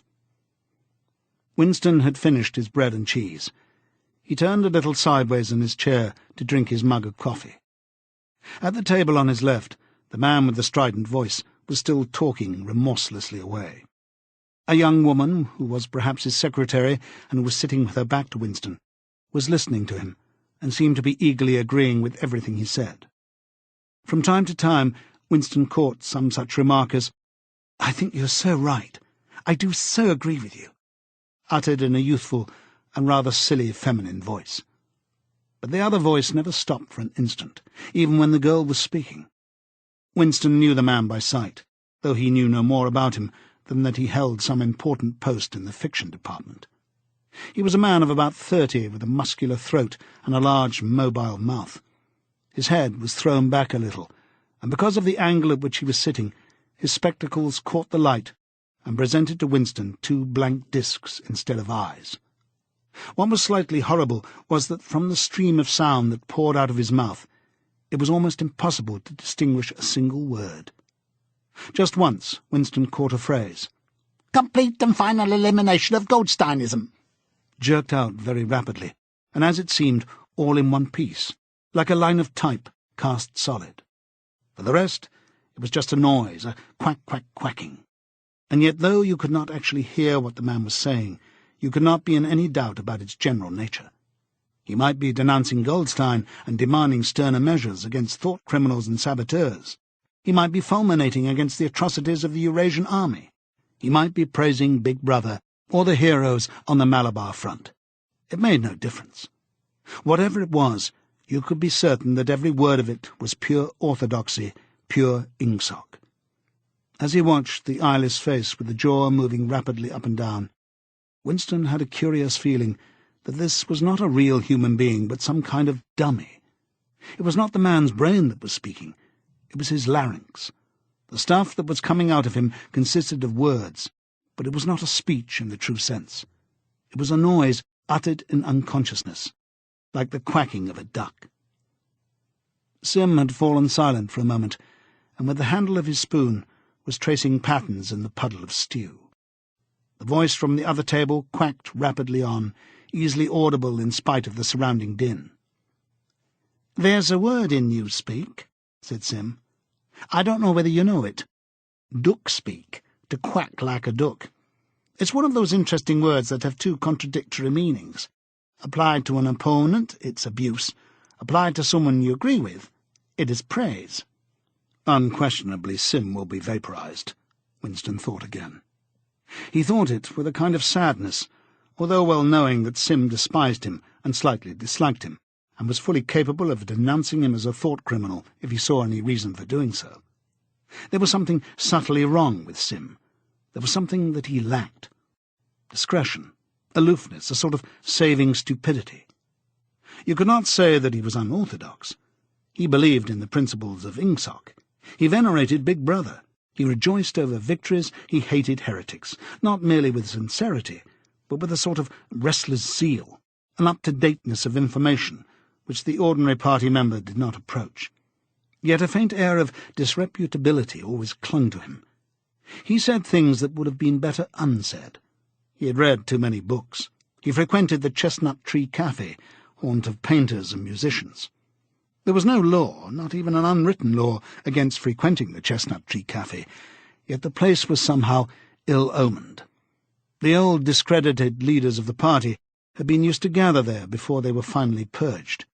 Goldstein himself, it was said, had sometimes been seen there, years and decades ago. Sim's fate was not difficult to foresee, and yet it was a fact that if Sim grasped, even for 3 seconds, the nature of his, Winston's, secret opinions, he would betray him instantly to the thought police. So would anybody else, for that matter. But Sim more than most. Zeal was not enough. Orthodoxy was unconsciousness. Sim looked up. "Here comes Parsons," he said. Something in the tone of his voice seemed to add, "That bloody fool." Parsons, Winston's fellow tenant at Victory Mansions, was in fact threading his way across the room, a tubby, middle-sized man with fair hair and a frog-like face. At 35 he was already putting on rolls of fat at neck and waistline, but his movements were brisk and boyish. His whole appearance was that of a little boy grown large, so much so that although he was wearing the regulation overalls, it was almost impossible not to think of him as being dressed in the blue shorts, grey shirt and red neckerchief of the spies. In visualizing him, one saw always a picture of dimpled knees and sleeves rolled back from pudgy forearms. Parsons did, indeed, invariably revert to shorts when a community hike or any other physical activity gave him an excuse for doing so. He greeted them both with a cheery, "Hello, hello," and sat down at the table, giving off an intense smell of sweat. Beads of moisture stood out all over his pink face. His powers of sweating were extraordinary. At the community centre you could always tell when he had been playing table tennis by the dampness of the bat handle. Sim had produced a strip of paper on which there was a long column of words, and was studying it with an ink pencil between his fingers. "Look at him, working away in the lunch hour," said Parsons, nudging Winston. "Keenness, eh? What's that you've got there, old boy? Something a bit too brainy for me, I expect. Smith, old boy, I tell you why I'm chasing you. It's that sub you forgot to give me." "Which sub is that?"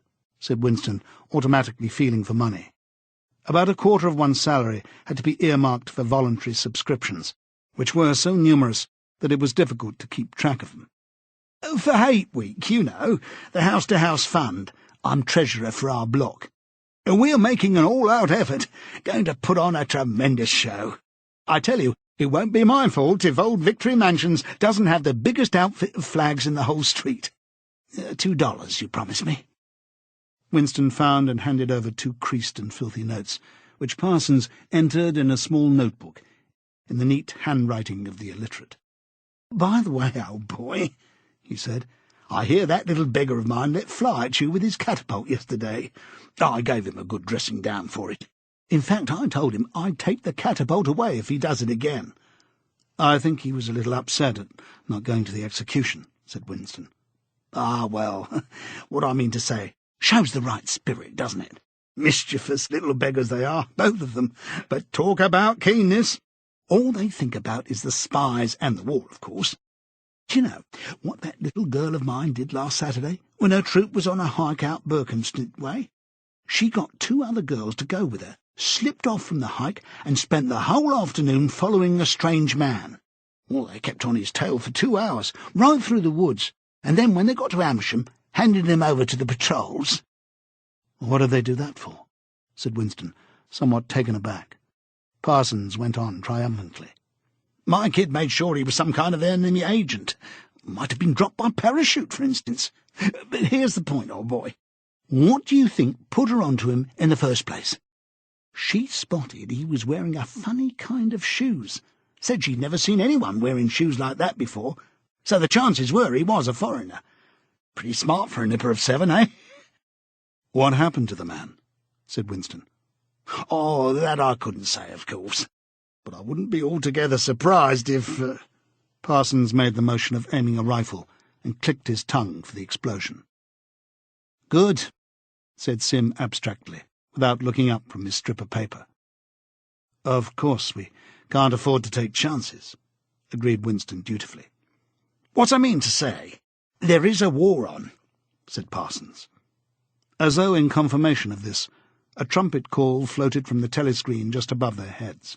However, it was not the proclamation of a military victory this time, but merely an announcement from the Ministry of Plenty. "Comrades!" cried an eager, youthful voice. "Attention, comrades! We have glorious news for you. We have won the battle for production. Returns now completed of the output of all classes of consumption goods show that the standard of living has risen by no less than 20% over the past year.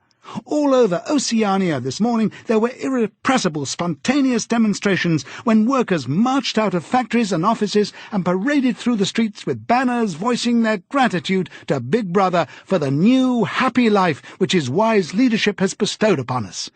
Here are some of the completed figures. Foodstuffs—" The phrase, "our new, happy life," recurred several times. It had been a favourite of late with the Ministry of Plenty.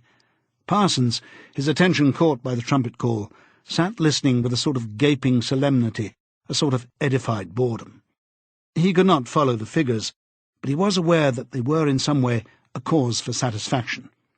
He had lugged out a huge and filthy pipe, which was already half full of charred tobacco.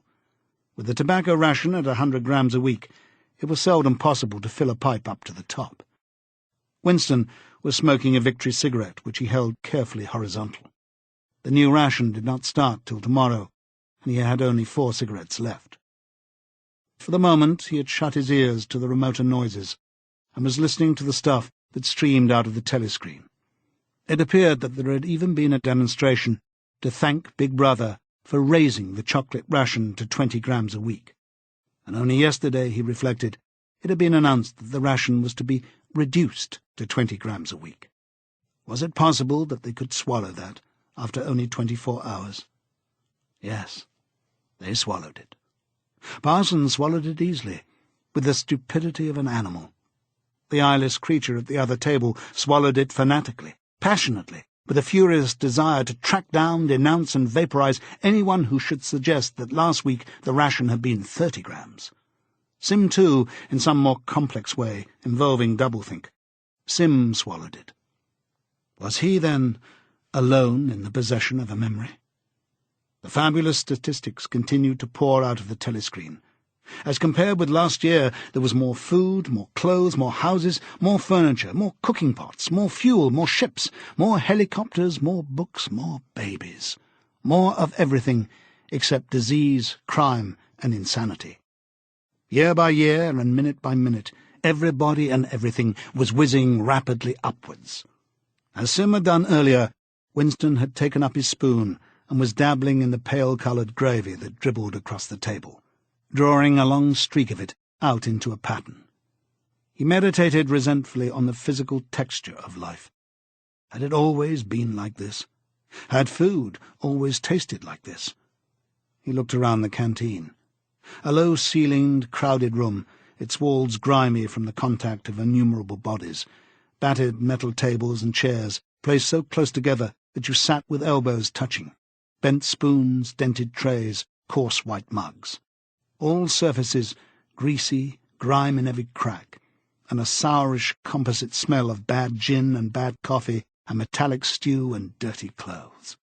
Always in your stomach and in your skin there was a sort of protest, a feeling that you had been cheated of something that you had a right to. It was true that he had no memories of anything greatly different. In any time that he could accurately remember, there had never been quite enough to eat.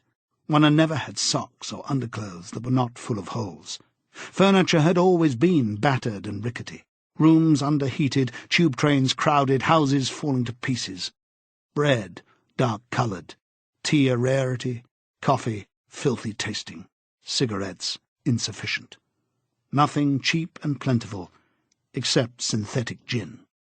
And though, of course, it grew worse as one's body aged, was it not a sign that this was not the natural order of things, if one's heart sickened at the discomfort and dirt and scarcity, the interminable winters, the stickiness of one's socks, the lifts that never worked, the cold water, the gritty soap, the cigarettes that came to pieces, the food with its strange evil tastes?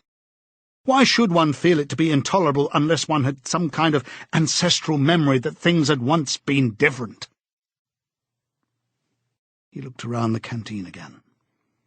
Nearly everyone was ugly, and would still have been ugly, even if dressed otherwise than in the uniform blue overalls. On the far side of the room, sitting at a table alone, a small, curiously beetle-like man was drinking a cup of coffee, his little eyes darting suspicious glances from side to side. How easy it was, thought Winston, if you did not look about you, to believe that the physical type set up by the party as an ideal, tall, muscular youths and deep-bosomed maidens, blonde-haired, vital, sunburnt, carefree, existed and even predominated. Actually, so far as he could judge, the majority of people in Airstrip 1 were small, dark, and ill-favoured. It was curious how that beetle-like type proliferated in the ministries, little dumpy men growing stout very early in life, with short legs, swift, scuttling movements, and fat, inscrutable faces with very small eyes. It was the type that seemed to flourish best under the dominion of the party. The announcement from the Ministry of Plenty ended on another trumpet call, and gave way to tinny music. Parsons, stirred to vague enthusiasm by the bombardment of figures, took his pipe out of his mouth. "The Ministry of Plenty's certainly done a good job this year," he said, with a knowing shake of his head. "By the way, Smith, old boy, I suppose you haven't got any razor blades you can let me have?" "Not one," said Winston. "I've been using the same blade for 6 weeks myself." "Oh, well, just thought I'd ask, old boy." "Sorry," said Winston. The quacking voice from the next table, temporarily silenced during the ministry's announcement, had started up again, as loud as ever. For some reason, Winston suddenly found himself thinking of Mrs. Parsons, with her wispy hair and the dust in the creases of her face. Within 2 years, those children would be denouncing her to the thought police. Mrs. Parsons would be vaporized. Sim would be vaporized. Winston would be vaporized. O'Brien would be vaporized. Parsons, on the other hand, would never be vaporized. The eyeless creature with the quacking voice would never be vaporized. The little beetle-like men who scuttled so nimbly through the labyrinthine corridors of the ministries, they, too, would never be vaporized. And the girl with dark hair, the girl from the fiction department, she would never be vaporized either. It seemed to him that he knew instinctively who would survive and who would perish, though just what it was that made for survival, it was not easy to say. At this moment, he was dragged out of his reverie with a violent jerk. The girl at the next table had turned partly round and was looking at him. It was the girl with dark hair. She was looking at him in a sidelong way, but with curious intensity. The instant that she caught his eye, she looked away again. The sweat started out on Winston's backbone. A horrible pang of terror went through him. It was gone almost at once, but it left a sort of nagging uneasiness behind. Why was she watching him? Why did she keep following him about? Unfortunately, he could not remember whether she had already been at that table when he arrived or had come there afterwards. But yesterday, at any rate, during the 2 minutes' hate, she had sat immediately behind him, when there was no apparent need to do so. Quite likely her real object had been to listen to him and make sure whether he was shouting loudly enough. His earlier thought returned to him. Probably she was not actually a member of the thought police, but then it was precisely the amateur spy who was the greatest danger of all. He did not know how long she had been looking at him, but perhaps for as much as 5 minutes, and it was possible that his features had not been perfectly under control. It was terribly dangerous to let your thoughts wander when you were in any public place or within range of a telescreen. The smallest thing could give you away. A nervous tic, an unconscious look of anxiety, a habit of muttering to yourself. Anything that carried with it the suggestion of abnormality, of having something to hide. In any case, to wear an improper expression on your face, to look incredulous when a victory was announced, for example, was itself a punishable offence. There was even a word for it in newspeak. Face crime, it was called. The girl had turned her back on him again. Perhaps, after all, she was not really following him about. Perhaps it was a coincidence that she had sat so close to him 2 days running. His cigarette had gone out, and he laid it carefully on the edge of the table. He would finish smoking it after work, if he could keep the tobacco in it. Quite likely the person at the next table was a spy of the thought police, and quite likely he would be in the cellars of the Ministry of Love within 3 days. But a cigarette end must not be wasted. Sim had folded up his strip of paper and stowed it away in his pocket. Parsons had begun talking again. "Did I ever tell you, old boy," he said, chuckling round the stem of his pipe, "about the time when those 2 nippers of mine set fire to the old market woman's skirt because they saw her wrapping up sausages in a poster of BB? Sneaked up behind her and set fire to it with a box of matches. Burned her quite badly, I believe. Little beggars, eh? But keen as mustard. That's a first-rate training they give 'em in the spies nowadays. Better than in my day, even. What do you think's the latest thing they've served them with? Ear trumpets for listening through keyholes. My little girl brought one home the other night, tried it out on our sitting-room door, and reckoned she could hear twice as much as with her ear to the hole. Of course, it's only a toy, mind you. Still, gives 'em the right idea, eh?" At this moment the telescreen let out a piercing whistle. It was the signal to return to work. All 3 men sprang to their feet to join in the struggle around the lifts, and the remaining tobacco fell out of Winston's cigarette.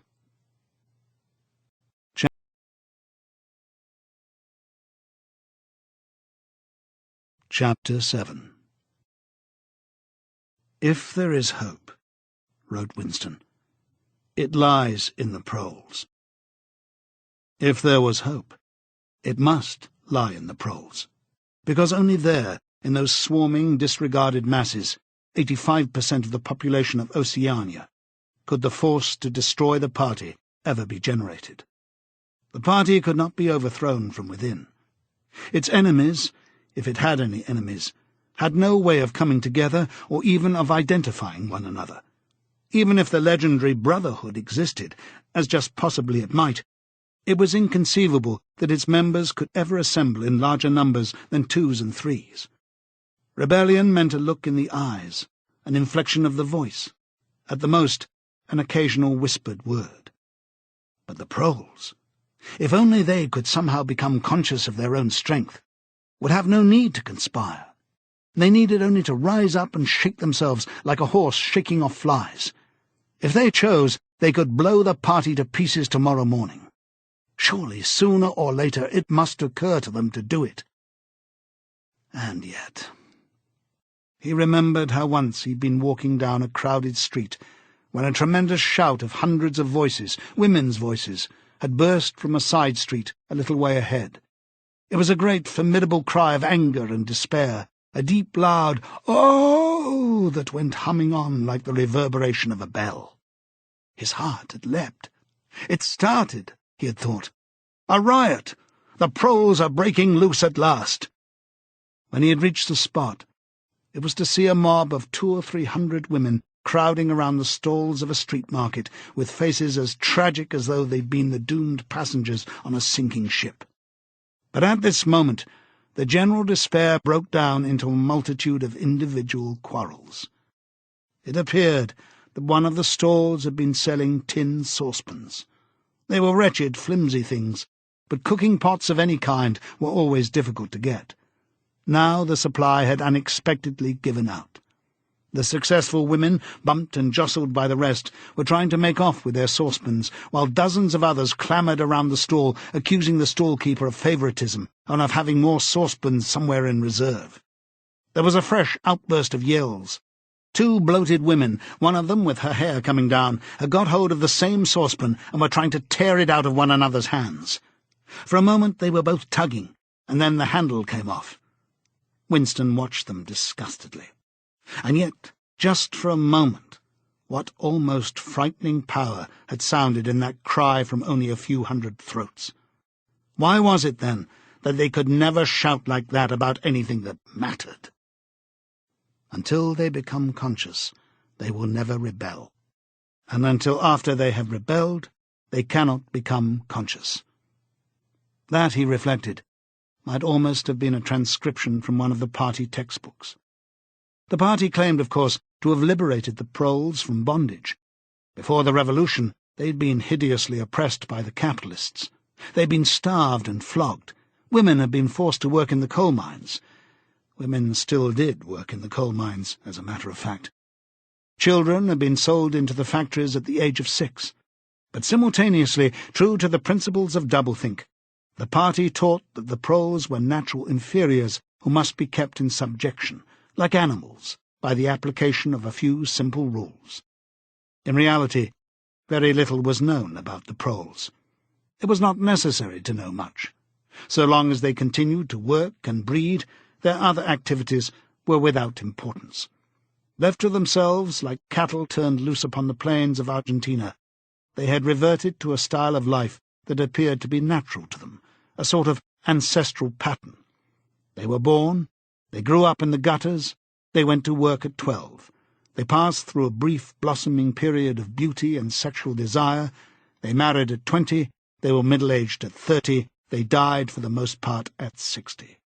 Heavy physical work, the care of home and children, petty quarrels with neighbours, films, football, beer, and above all gambling, filled up the horizon of their minds. To keep them in control was not difficult. A few agents of the thought police moved always among them, spreading false rumours, and marking down and eliminating the few individuals who were judged capable of becoming dangerous. But no attempt was made to indoctrinate them with the ideology of the party. It was not desirable that the proles should have strong political feelings.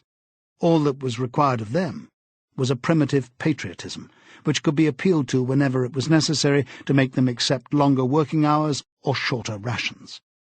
And even when they became discontented, as they sometimes did, their discontent led nowhere, because being without general ideas, they could only focus it on petty, specific grievances. The larger evils invariably escaped their notice. The great majority of proles did not even have telescreens in their homes. Even the civil police interfered with them very little.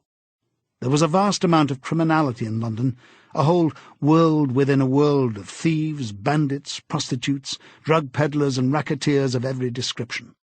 But since it all happened among the proles themselves, it was of no importance. In all questions of morals, they were allowed to follow their ancestral code. The sexual puritanism of the party was not imposed upon them. Promiscuity went unpunished. Divorce was permitted. For that matter, even religious worship would have been permitted if the proles had shown any sign of needing or wanting it. They were beneath suspicion. As the party's slogan put it, proles and animals are free. Winston reached down and cautiously scratched his varicose ulcer. It had begun itching again. The thing you invariably came back to was the impossibility of knowing what life before the revolution had really been like. He took out of the drawer a copy of a children's history textbook, which he had borrowed from Mrs. Parsons, and began copying a passage into the diary. "In the old days," it ran, "before the glorious revolution, London was not the beautiful city that we know today.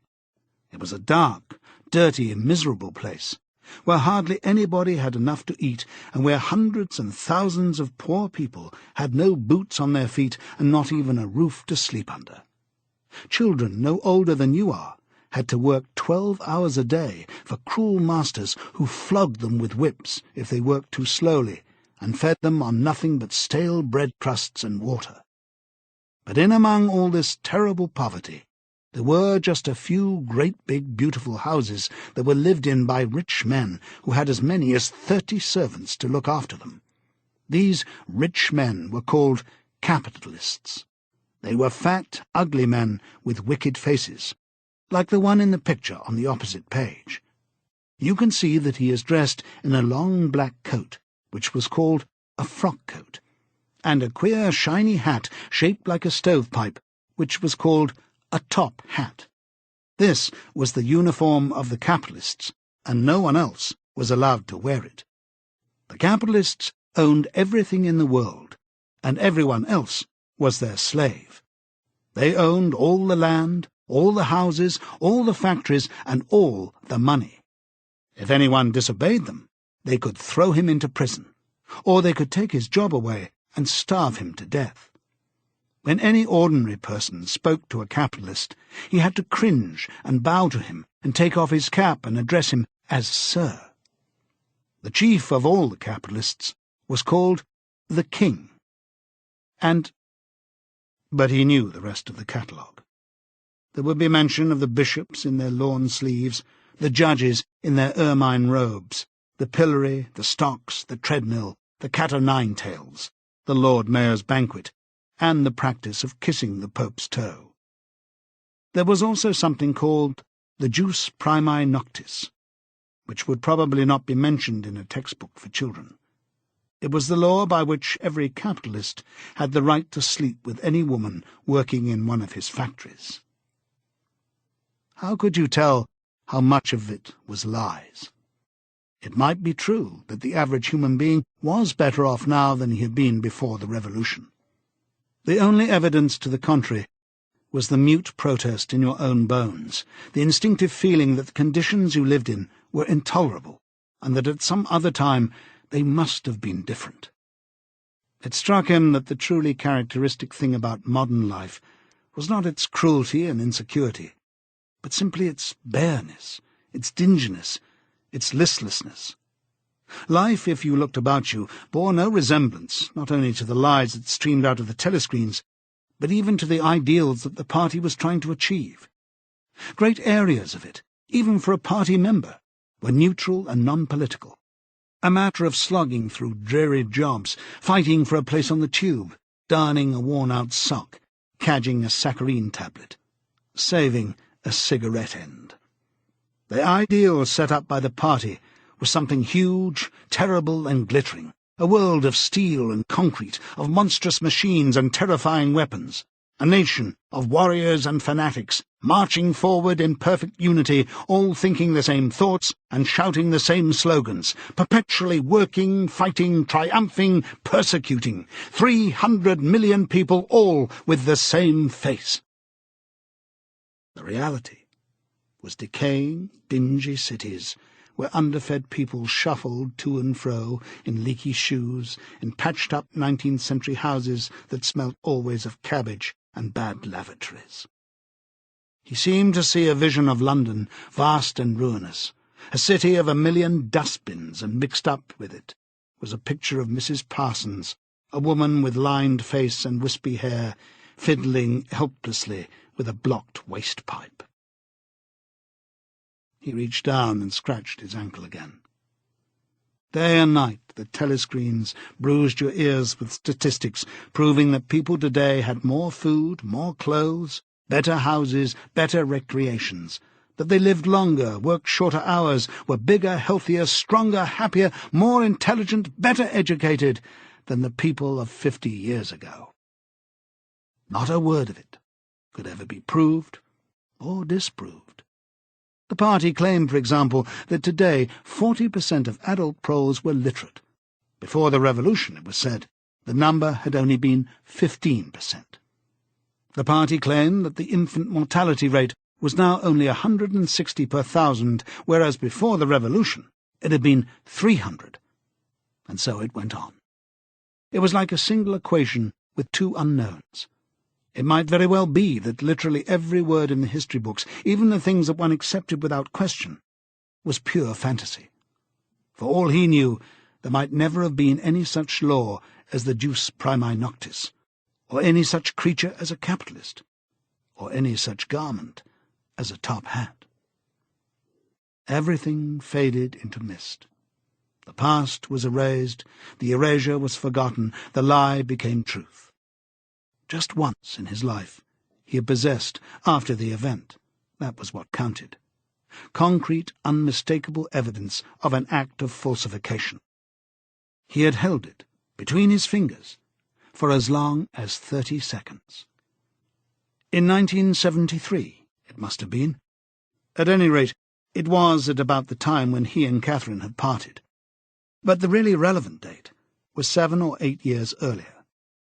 The story really began in the middle 60s, the period of the great purges in which the original leaders of the revolution were wiped out once and for all. By 1970, none of them was left, except Big Brother himself. All the rest had by that time been exposed as traitors and counter-revolutionaries.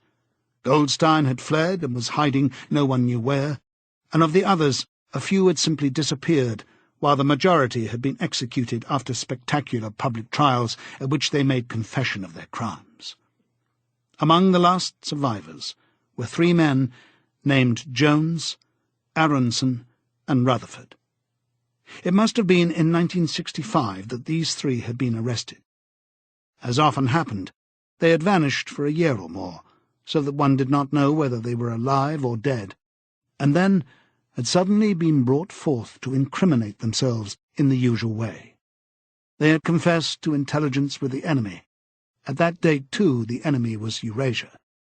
Embezzlement of public funds, the murder of various trusted party members, intrigues against the leadership of Big Brother, which had started long before the revolution happened, and acts of sabotage causing the death of hundreds of thousands of people. After confessing to these things, they had been pardoned, reinstated in the party, and given posts which were in fact sinecures, but which sounded important. All 3 had written long, abject articles in the Times, analysing the reasons for their defection and promising to make amends. Some time after their release, Winston had actually seen all 3 of them in the Chestnut Tree Cafe. He remembered the sort of terrified fascination with which he had watched them out of the corner of his eye. They were men far older than himself, relics of the ancient world, almost the last great figures left over from the heroic early days of the party. The glamour of the underground struggle and the Civil War still faintly clung to them. He had the feeling, though already at that time facts and dates were growing blurry, that he had known their names years earlier than he had known that of Big Brother. But also they were outlaws, enemies, untouchables, doomed with absolute certainty to extinction within a year or 2. No one who had once fallen into the hands of the thought police ever escaped in the end. They were corpses, waiting to be sent back to the grave. There was no one at any of the tables nearest to them. It was not wise even to be seen in the neighbourhood of such people. They were sitting in silence before glasses of the gin flavoured with cloves, which was the speciality of the cafe. Of the 3, it was Rutherford whose appearance had most impressed Winston. Rutherford had once been a famous caricaturist, whose brutal cartoons had helped to inflame popular opinion before and during the Revolution. Even now, at long intervals, his cartoons were appearing in the Times. They were simply an imitation of his earlier manner, and curiously lifeless and unconvincing. Always they were a rehashing of the ancient themes: slum tenements, starving children, street battles, capitalists in top hats.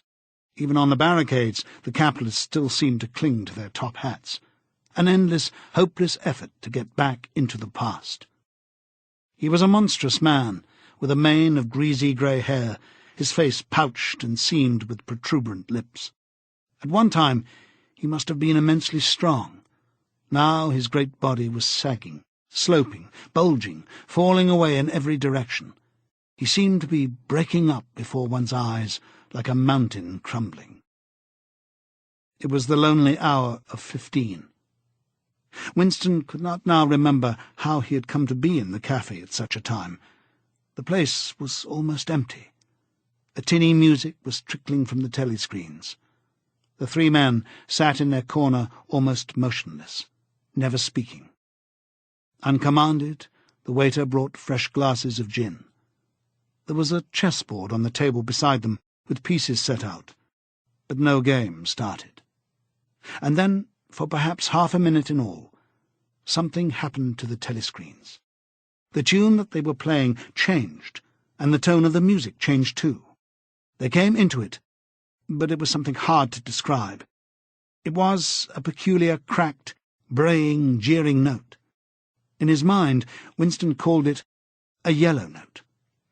And then a voice from the telescreen was singing, "Under the spreading chestnut tree, I sold you and you sold me. There lie they and here lie we, under the spreading chestnut tree." The three men never stirred. But when Winston glanced again at Rutherford's ruinous face, he saw that his eyes were full of tears, and for the first time he noticed, with a kind of inward shudder, and yet not knowing at what he shuddered, that both Aronson and Rutherford had broken noses. A little later, all three were rearrested. It appeared that they had engaged in fresh conspiracies from the very moment of their release. At their second trial, they confessed to all their old crimes over again, with a whole string of new ones. They were executed, and their fate was recorded in the party histories, a warning to posterity. About 5 years after this, in 1973, Winston was unrolling a wad of documents which had just flopped out of the pneumatic tube onto his desk, when he came on a fragment of paper which had evidently been slipped in among the others and then forgotten. The instant he had flattened it out, he saw its significance. It was a half-page torn out of the Times of about 10 years earlier. The top half of the page, so that it included the date, and it contained a photograph of the delegates at some party function in New York. Prominent in the middle of the group were Jones, Aronson, and Rutherford. There was no mistaking them. In any case, their names were in the caption at the bottom. The point was that at both trials all three men had confessed that on that date they had been on Eurasian soil.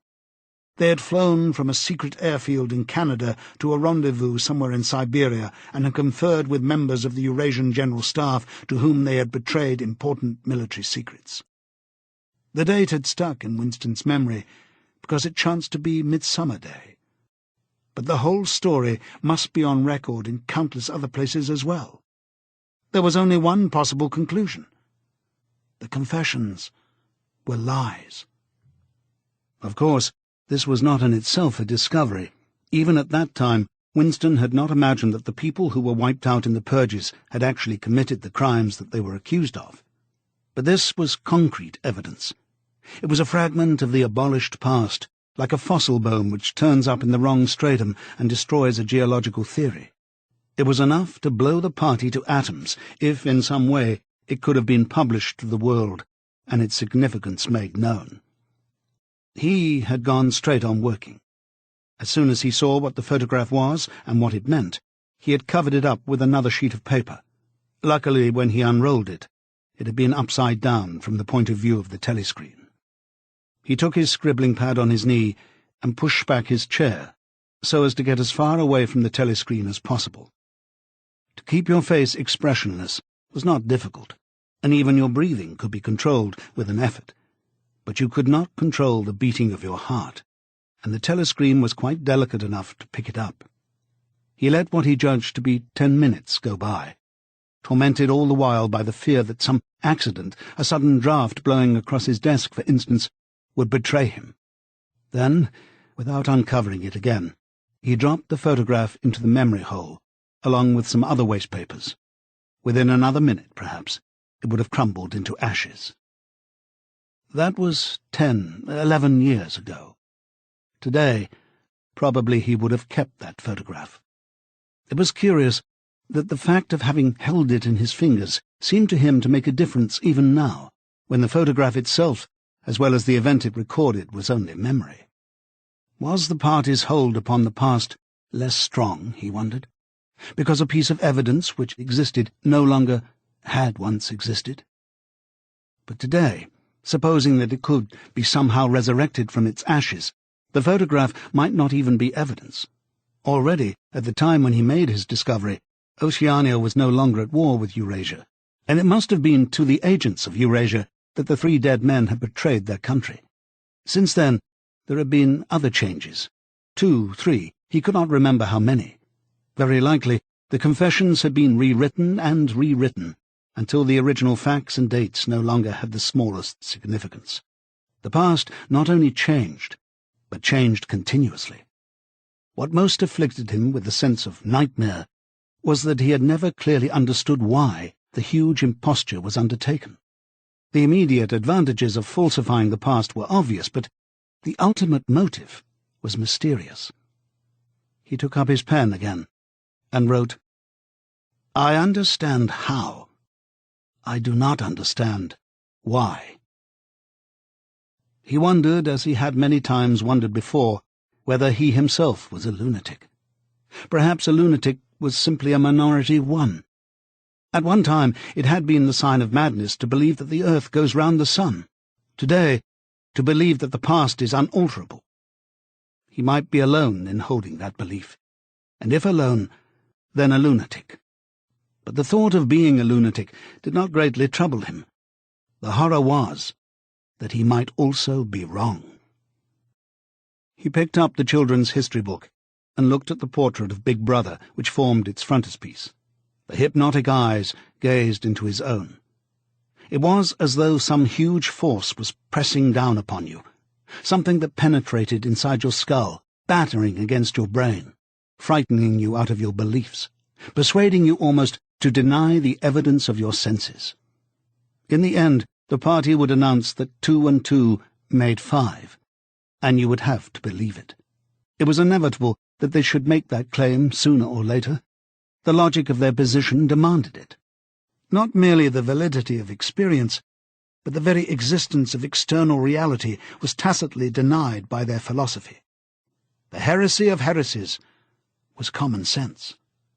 And what was terrifying was not that they would kill you for thinking otherwise, but that they might be right. For after all, how do we know that 2 and 2 makes 4? Or that the force of gravity works? Or that the past is unchangeable? If both the past and the external world exist only in the mind, and if the mind itself is controllable, what then? But no. His courage seemed suddenly to stiffen of its own accord. The face of O'Brien, not called up by any obvious association, had floated into his mind. He knew with more certainty than before that O'Brien was on his side. He was writing the diary for O'Brien. To O'Brien. It was like an interminable letter which no one would ever read, but which was addressed to a particular person and took its colour from that fact. The party told you to reject the evidence of your eyes and ears. It was their final, most essential command. His heart sank as he thought of the enormous power arrayed against him, the ease with which any party intellectual would overthrow him in a debate, the subtle arguments which he would not be able to understand, much less answer. And yet he was in the right. They were wrong, and he was right. The obvious, the silly, and the true had got to be defended. Truisms are true. Hold on to that. The solid world exists. Its laws do not change. Stones are hard, water is wet, objects unsupported fall toward the earth's centre. With the feeling that he was speaking to O'Brien, and also that he was setting forth an important axiom, he wrote, "Freedom is the freedom to say that 2 + 2 make 4. If that is granted, all else follows." Chapter 8. From somewhere at the bottom of a passage, the smell of roasting coffee, real coffee, not victory coffee, came floating out into the street. Winston paused involuntarily. For perhaps 2 seconds he was back in the half-forgotten world of his childhood. Then a door banged, seeming to cut off the smell as abruptly as though it had been a sound. He had walked several kilometres over pavements, and his varicose ulcer was throbbing. This was the second time in 3 weeks that he had missed an evening at the community centre. A rash act, since you could be certain that the number of your attendances at the centre were carefully checked.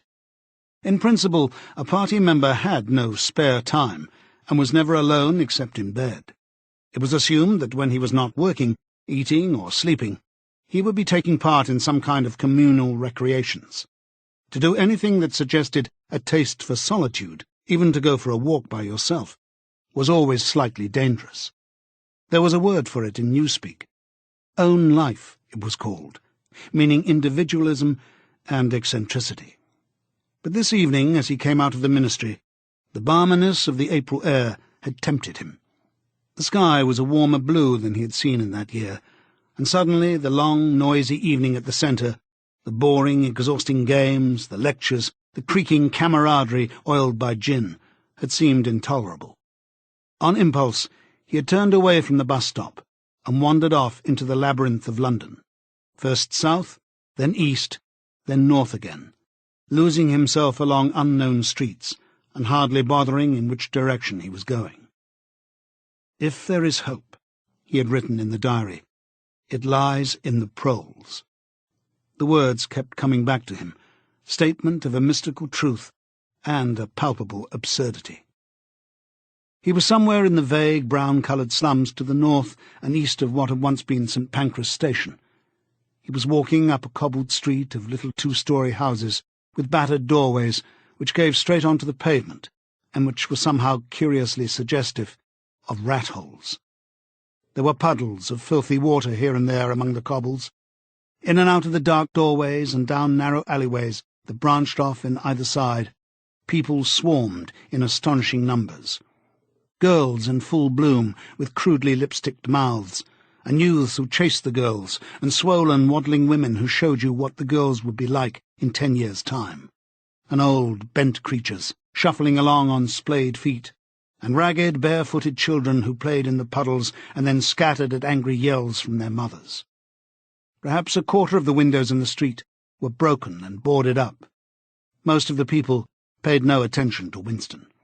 A few eyed him with a sort of guarded curiosity. 2 monstrous women with brick-red forearms folded across their aprons were talking outside a doorway. Winston caught scraps of conversation as he approached. "Yes," I says to her, "that's all very well," I says, "but if you'd been in my place, you'd have done the same as what I done. It's easy to criticise," I says, "but you ain't got the same problems as what I got."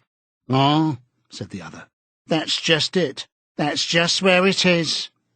The strident voices stopped abruptly. The women studied him in hostile silence as he went past. But it was not hostility exactly, merely a kind of wariness, a momentary stiffening, as at the passing of some unfamiliar animal. The blue overalls of the party could not be a common sight in a street like this. Indeed, it was unwise to be seen in such places, unless you had definite business there. The patrols might stop you if you happened to run into them. "May I see your papers, comrade? What are you doing here? What time did you leave work? Is this your usual way home?" And so on and so forth. Not that there was any rule against walking home by an unusual route, but it was enough to draw attention to you if the thought police heard about it. Suddenly, the whole street was in commotion. There were yells of warning from all sides. People were shooting into the doorways like rabbits. A young woman leapt out of a doorway a little ahead of Winston, grabbed up a tiny child playing in a puddle, whipped her apron around it, and leapt back again, all in one movement. At the same time, a man in a concertina-like black suit, who had emerged from a side alley, ran towards Winston, pointing excitedly to the sky. "Stay there!" he yelled. "Look out, Governor! Bang overhead! Lie down quick!" Steamer was a nickname which, for some reason, the proles applied to rocket bombs.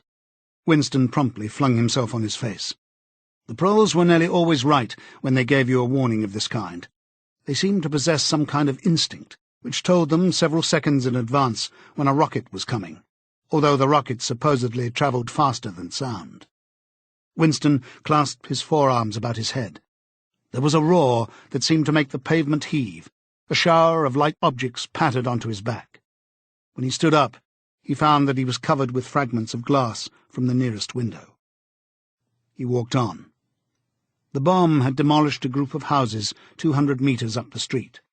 A black plume of smoke hung in the sky, and below it a cloud of plaster dust in which a crowd was already forming round the ruins. There was a little pile of plaster lying on the pavement ahead of him, and in the middle of it he could see a bright red streak. When he got up to it, he saw that it was a human hand, severed at the wrist. Apart from the bloody stump, the hand was so completely whitened as to resemble a plaster cast.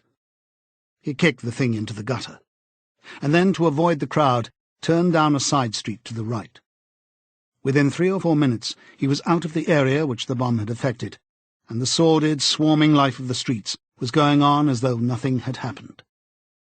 It was nearly 20 hours, and the drinking shops which the proles frequented, pubs they called them, were choked with customers.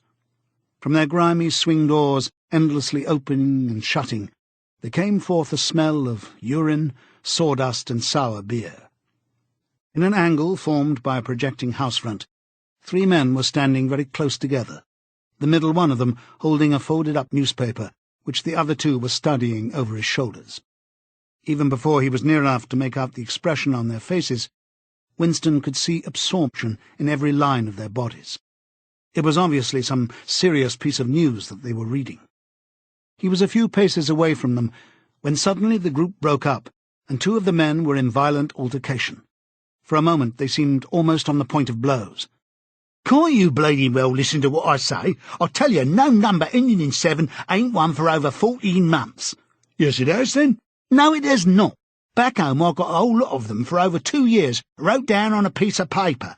I takes them down regular as the clock, and I'll tell you, no number ending in 7. Yes, a 7 has one. I could pretty well near tell you the bleeding number. 407 it ended in. It were in February, 2nd week in February. February, your grandmother. I got it all down in black and white, and I tell you, no number—" "Oh, pack it in," said the 3rd man. They were talking about the lottery. Winston looked back when he had gone 30 metres. They were still arguing with vivid, passionate faces. The lottery, with its weekly payout of enormous prizes, was the one public event to which the proles paid serious attention. It was probable that there were some millions of proles for whom the lottery was the principal, if not the only, reason for remaining alive. It was their delight, their folly, their anodyne, their intellectual stimulant. Where the lottery was concerned, even people who could barely read and write seemed capable of intricate calculations and staggering feats of memory. There was a whole tribe of men who made a living simply by selling systems, forecasts, and lucky amulets. Winston had nothing to do with the running of the lottery, which was managed by the Ministry of Plenty, but he was aware, indeed everyone in the party was aware, that the prizes were largely imaginary. Only small sums were actually paid out, the winners of the big prizes being non-existent persons.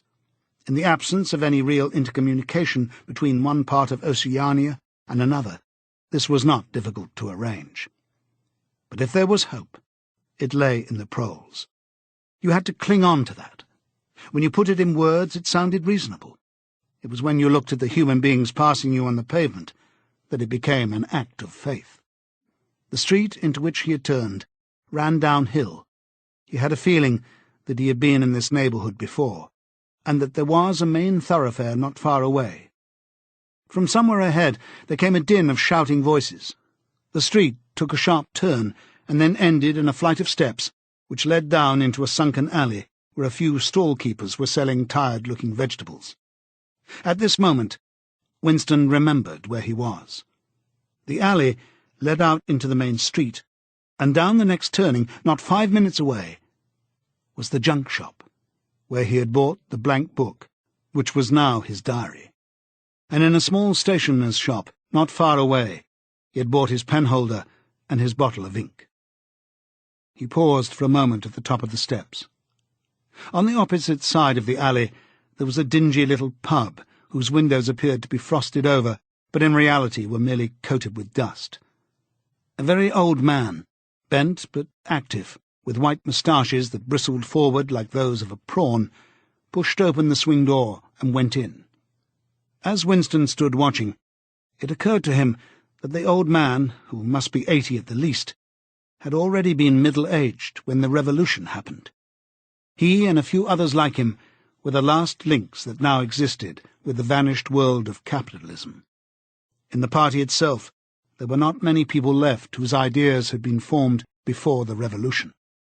The older generation had mostly been wiped out in the great purges of the 50s and 60s, and the few who survived had long ago been terrified into complete intellectual surrender. If there was anyone alive who could give you a truthful account of conditions in the early part of the century, it could only be a prole. Suddenly, the passage from the history book that he had copied into his diary came back into Winston's mind, and a lunatic impulse took hold of him. He would go into the pub. He would scrape acquaintance with that old man and question him. He would say to him, "Tell me about your life when you were a boy. What was it like in those days? Were things better than they are now, or were they worse?" Hurriedly, lest he should have time to become frightened, he descended the steps and crossed the narrow street. It was madness, of course.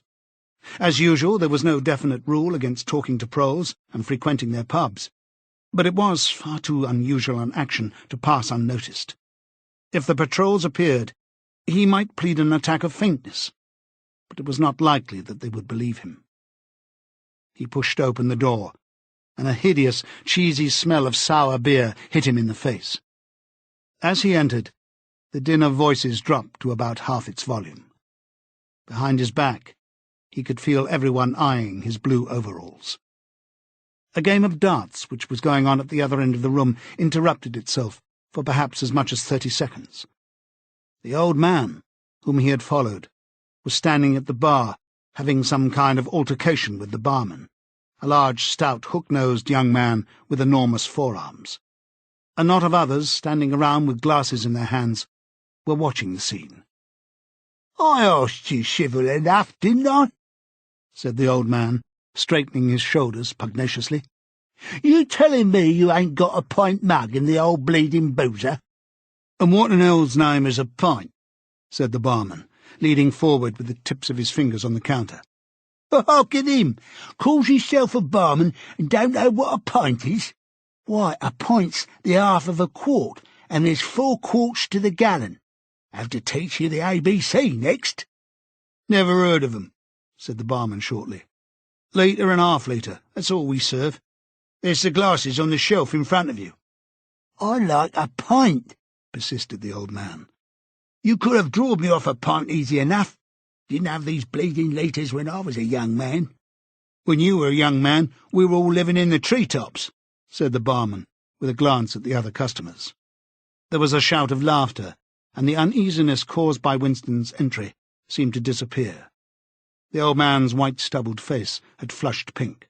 He turned away, muttering to himself, and bumped into Winston. Winston caught him gently by the arm. "May I offer you a drink?" he said. "You're a gent," said the other, straightening his shoulders again. He appeared not to have noticed Winston's blue overalls. "Pint," he said aggressively to the barman. "Pint of wallop." The barman swished 2 half-litres of dark brown beer into thick glasses, which he had rinsed in a bucket under the counter. Beer was the only drink you could get in prole pubs. The proles were not supposed to drink gin, though in practice they could get hold of it easily enough. The game of darts was in full swing again, and the knot of men at the bar had begun talking about lottery tickets. Winston's presence was forgotten for a moment. There was a deal table under the window where he and the old man could talk without fear of being overheard. It was horribly dangerous, but at any rate there was no telescreen in the room, a point he had made sure of as soon as he came in. "He could have drawed me off a pint," grumbled the old man as he settled down behind his glass. "Half litre ain't enough. It don't satisfy. And a whole litre's too much. Starts my bladder running, let alone the price." "You must have seen great changes since you were a young man," said Winston tentatively. The old man's pale blue eyes moved from the darts-board to the bar, and from the bar to the door of the gents, as though it were in the bar-room that he expected the changes to have occurred. "The beer was better," he said finally. "And cheaper. When I was a young man, mild beer, wallop we used to call it, was 4pence a pint. That was before the war, of course." "Which war was that?" said Winston. "It's all wars," said the old man vaguely. He took up his glass, and his shoulders straightened again. "Here's wishing you the very best of health." In his lean throat, the sharp-pointed Adam's apple made a surprisingly rapid up-and-down movement, and the beer vanished. Winston went to the bar and came back with 2 more half-litres. The old man appeared to have forgotten his prejudice against drinking a full litre. "You're very much older than I am," said Winston. "You must have been a grown man before I was born. You can remember what it was like in the old days, before the Revolution. People of my age don't really know anything about those times. We can only read about them in books, and what it says in the books may not be true. I should like your opinion on that. The history books say that life before the Revolution was completely different from what it is now. There was the most terrible oppression, injustice, poverty, worse than anything we can imagine. Here in London, the great mass of the people never had enough to eat from birth to death. Half of them hadn't even boots on their feet. They worked 12 hours a day, they left school at 9. They slept 10 in a room. And at the same time, there were a very few people, only a few thousands, the capitalists they were called, who were rich and powerful. They owned everything that there was to own. They lived in great gorgeous houses with 30 servants. They rode about in motor cars and 4-horse carriages. They drank champagne. They wore top hats." The old man brightened suddenly. "Top hats?" he said. "Funny you should mention them. The same thing come into my head only yesterday. I don't know why. I was just thinking I ain't seen a top hat in years. Gone right out, they have. The last time I wore one was at my sister-in-law's funeral, and that was, well, I couldn't give you the date, but must have been 50 years ago. Of course, it was only hired for the occasion, you understand." "It isn't very important about the top hats," said Winston patiently. "The point is, these capitalists, they and a few lawyers and priests and so forth who lived on them, were the lords of the earth. Everything existed for their benefit. You, the ordinary people, the workers, were their slaves. They could do what they liked with you. They could ship you off to Canada like cattle. They could sleep with your daughters if they chose. They could order you to be flogged with something called cat-o'-nine-tails. You had to take your cap off when you passed them. Every capitalist went about with a gang of lackeys who—" The old man brightened again. "Lackeys," he said. "Now there's a word I ain't heard since ever so long. Lackeys. That regular takes me back, that does. I recollect, donkeys years ago, I used to sometimes go to Hyde Park of a Sunday afternoon to hear the blokes making speeches. Salvation Army, Roman Catholics, Jews, Indians, all sorts there was. And there was one bloke, well, I couldn't give you his name, but a real powerful speaker he was. He didn't half give it to them. Lackeys, he says, lackeys of the bourgeoisie, flunkies of the ruling class, parasites, that was another of them, and hyenas, definitely he called them hyenas. Of course, he was referring to the Labour Party, you understand." Winston had the feeling that they were talking at cross purposes. "What I really wanted to know was this," he said. "Do you feel that you have more freedom now than you had in those days? Are you treated more like a human being? In the old days, the rich people, the people at the top—" "The House of Lords," put in the old man reminiscently. "The House of Lords, if you like. What I'm asking is, were these people able to treat you as an inferior simply because they were rich and you were poor? Is it a fact, for instance, that you had to call them sir and take your cap off when you passed them?" The old man appeared to think deeply. He drank off about a quarter of his beer before answering. "Yes," he said. "They liked you to touch your cap to 'em, show respect like. I didn't agree with it myself, but I'd done it often enough. Had to, as you might say." "And was it usual? I'm only quoting what I've read in history books. Was it usual for these people and their servants to push you off the pavement into the gutter?" "One of 'em pushed me once," said the old man. "I recollect it as if it was yesterday. It was boat race night. Terrible rowdy they used to get on boat race night. And I bumps into a young bloke on Shaftesbury Avenue. Quite the gent he was. Dress shirt, top hat, black overcoat. He was kind of zigzagging across the pavement, and I bumps into him, accidental like. He says, 'Why can't you look where you're going?' he says. I says, 'Do you think you've bought the bleeding pavement?'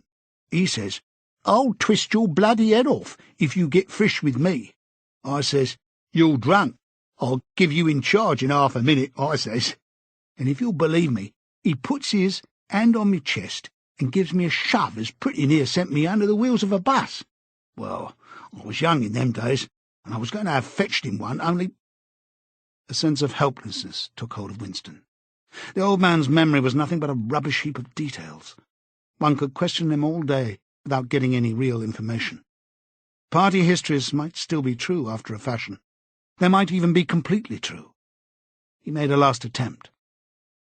"Perhaps I've not made myself clear," he said. "What I'm trying to say is this. You have been alive a very long time. You lived half your life before the Revolution. In 1925, for instance, you were already grown up. Would you say, from what you can remember, that life in 1925 was better than it is now, or worse? If you could choose, would you prefer to live then or now?" The old man looked meditatively at the darts board. He finished up his beer more slowly than before. When he spoke, it was with a tolerant, philosophic air, as though the beer had mellowed him. "I know what you expect me to say," he said. "You expect me to say as I'd sooner be young again. Most people'd say they'd sooner be young if you asked 'em. You got your health and strength when you're young. When you get to my time of life, you ain't never well. I suffer something wicked from my feet, and my bladder's just terrible. 6 and 7 times a night it has me out of bed. On the other hand, there's great advantages in being an old man. You ain't got the same worries. No truck with women. And that's a great thing. I ain't had a woman for near on 30 year, if you credit me. Nor wanted to, what's more." Winston sat back against the window-sill. It was no use going on. He was about to buy some more beer when the old man suddenly got up and shuffled rapidly into the stinking urinal at the side of the room. The extra half-litre was already working on him. Winston sat for a minute or two, gazing at his empty glass, and hardly noticed when his feet carried him out into the street again. Within 20 years at the most, he reflected, the huge and simple question, was life better before the Revolution than it is now, would have ceased once and for all to be answerable. But in effect, it was unanswerable even now, since the few scattered survivors from the ancient world were incapable of comparing one age with another.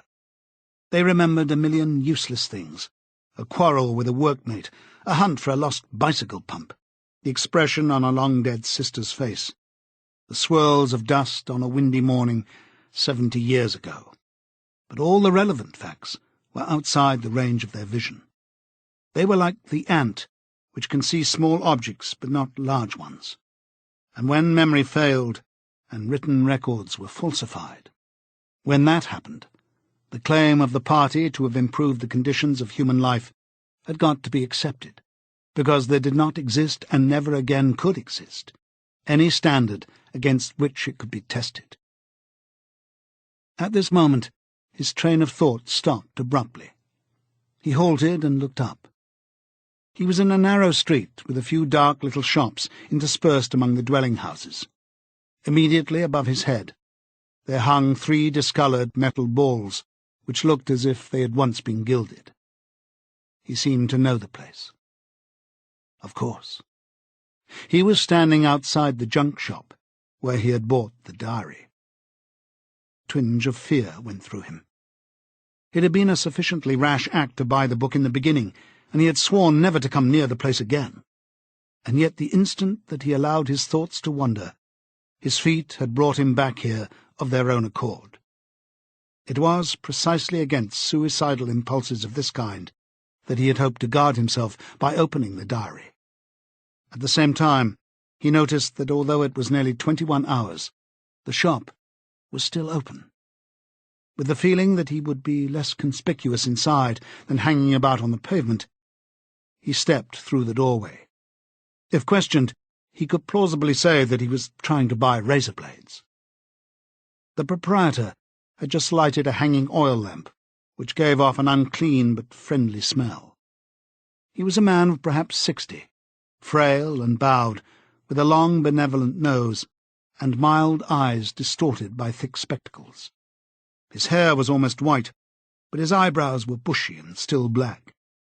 His spectacles, his gentle, fussy movements, and the fact that he was wearing an aged jacket of black velvet, gave him a vague air of intellectuality, as though he had been some kind of literary man or perhaps a musician.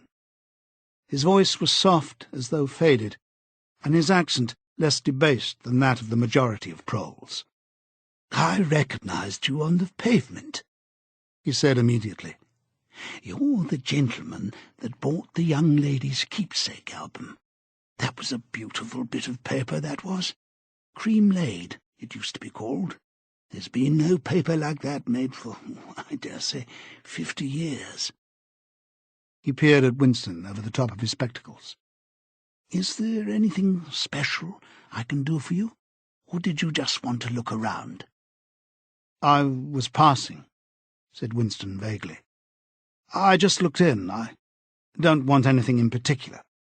It's just as well," said the other, "because I don't suppose I could have satisfied you." He made an apologetic gesture with his soft-palmed hand.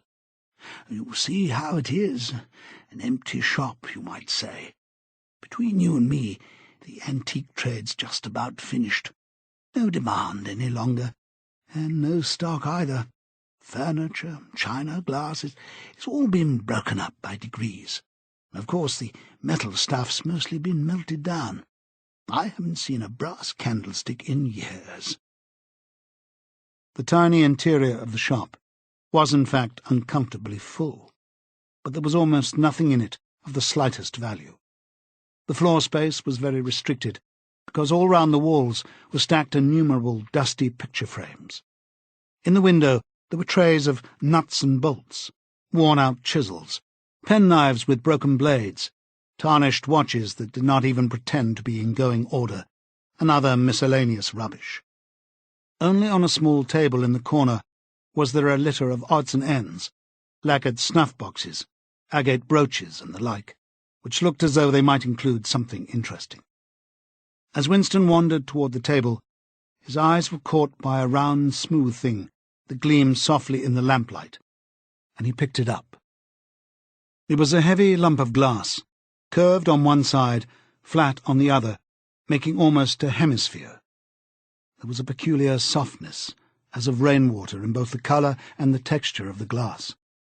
At the heart of it, magnified by the curved surface, there was a strange, pink, convoluted object that recalled a rose or a sea anemone.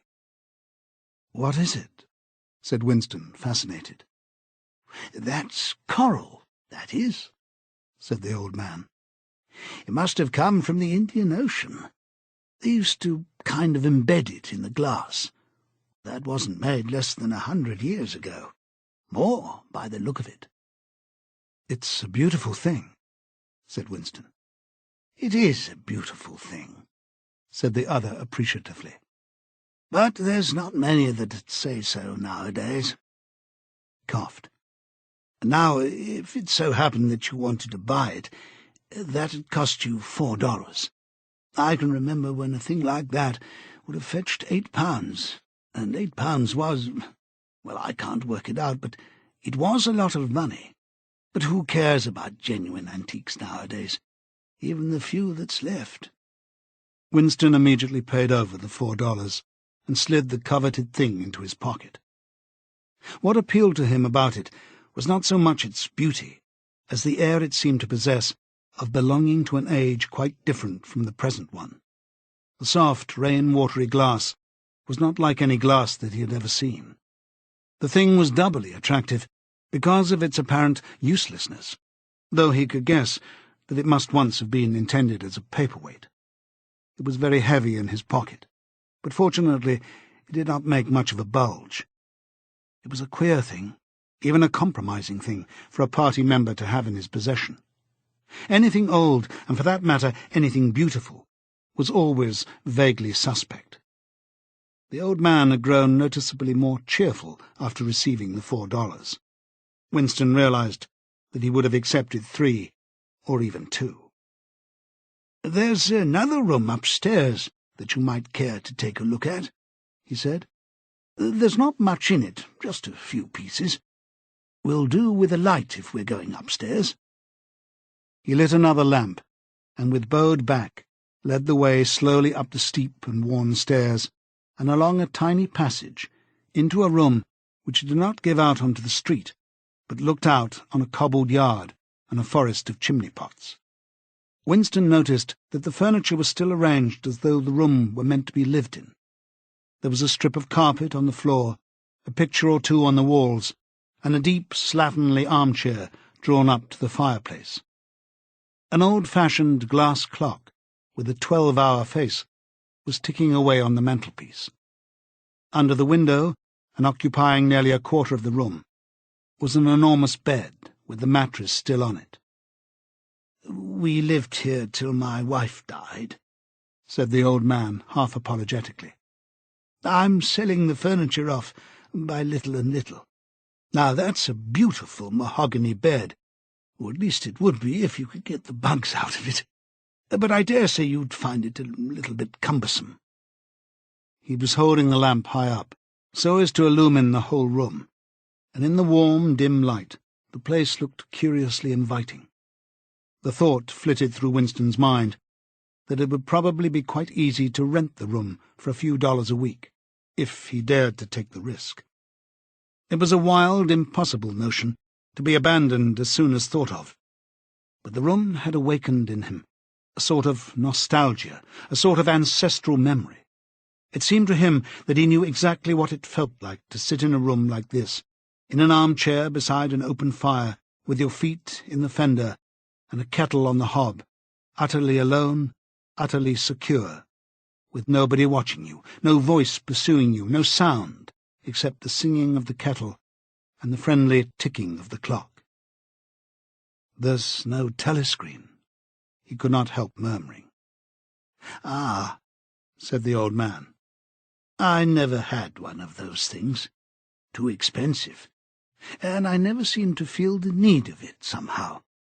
Now, there's a nice gate-legged table in the corner there, though of course you'd have to put new hinges on it if you wanted to use the flaps."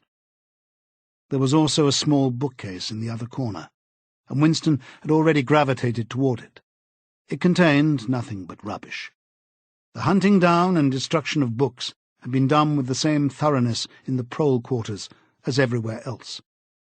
It was very unlikely that there existed anywhere in Oceania a copy of a book printed earlier than 1960. The old man, still carrying the lamp, was standing in front of a picture in a rosewood frame which hung on the other side of the fireplace opposite the bed. Now, if you happen to be interested in old prints at all—" he began delicately. Winston came across to examine the picture. It was a steel engraving of an oval building with rectangular windows and a small tower in front. There was a railing running around the building, and at the rear end there was what appeared to be a statue.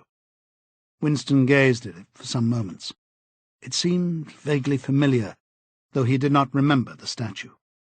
"The frame's fixed to the wall," said the old man. "But I could unscrew it for you, I dare say." "I know that building," said Winston finally. "It's a ruin now. It's in the middle of the street outside the Palace of Justice." "That's right, outside the law courts. It was bombed many years ago. It was a church at one time. St. Clement's Dane, its name was." He smiled apologetically, as though conscious of saying something slightly ridiculous, and added, "Oranges and lemons, say the bells of St. Clement's." "What's that?" said Winston. "Oh, oranges and lemons, say the bells of St. Clement's. That was a rhyme we had when I was a little boy. How it goes on I don't remember, but I do know it ended up, 'Here comes a candle to light you to bed. Here comes a chopper to chop off your head.' It was a kind of dance. They held out their arms for you to pass under, and when they came to 'Here comes a chopper to chop off your head,' they brought their arms down and caught you. It was just names of churches. All the London churches were in it. All the principal ones, that is." Winston wondered vaguely to what century the church belonged. It was always difficult to determine the age of a London building. Anything large and impressive, if it was reasonably new in appearance, was automatically claimed as having been built since the Revolution, while anything that was obviously of earlier date was ascribed to some dim period called the Middle Ages. The centuries of capitalism were held to have produced nothing of any value. One could not learn history from architecture any more than one could learn it from books. Statues, inscriptions, memorial stones, the names of streets, anything that might throw light upon the past, had been systematically altered. "I never knew it had been a church," he said. "Well, there's a lot of them left, really," said the old man, "though they've been put to other uses. Now, how did that rhyme go? I've got it.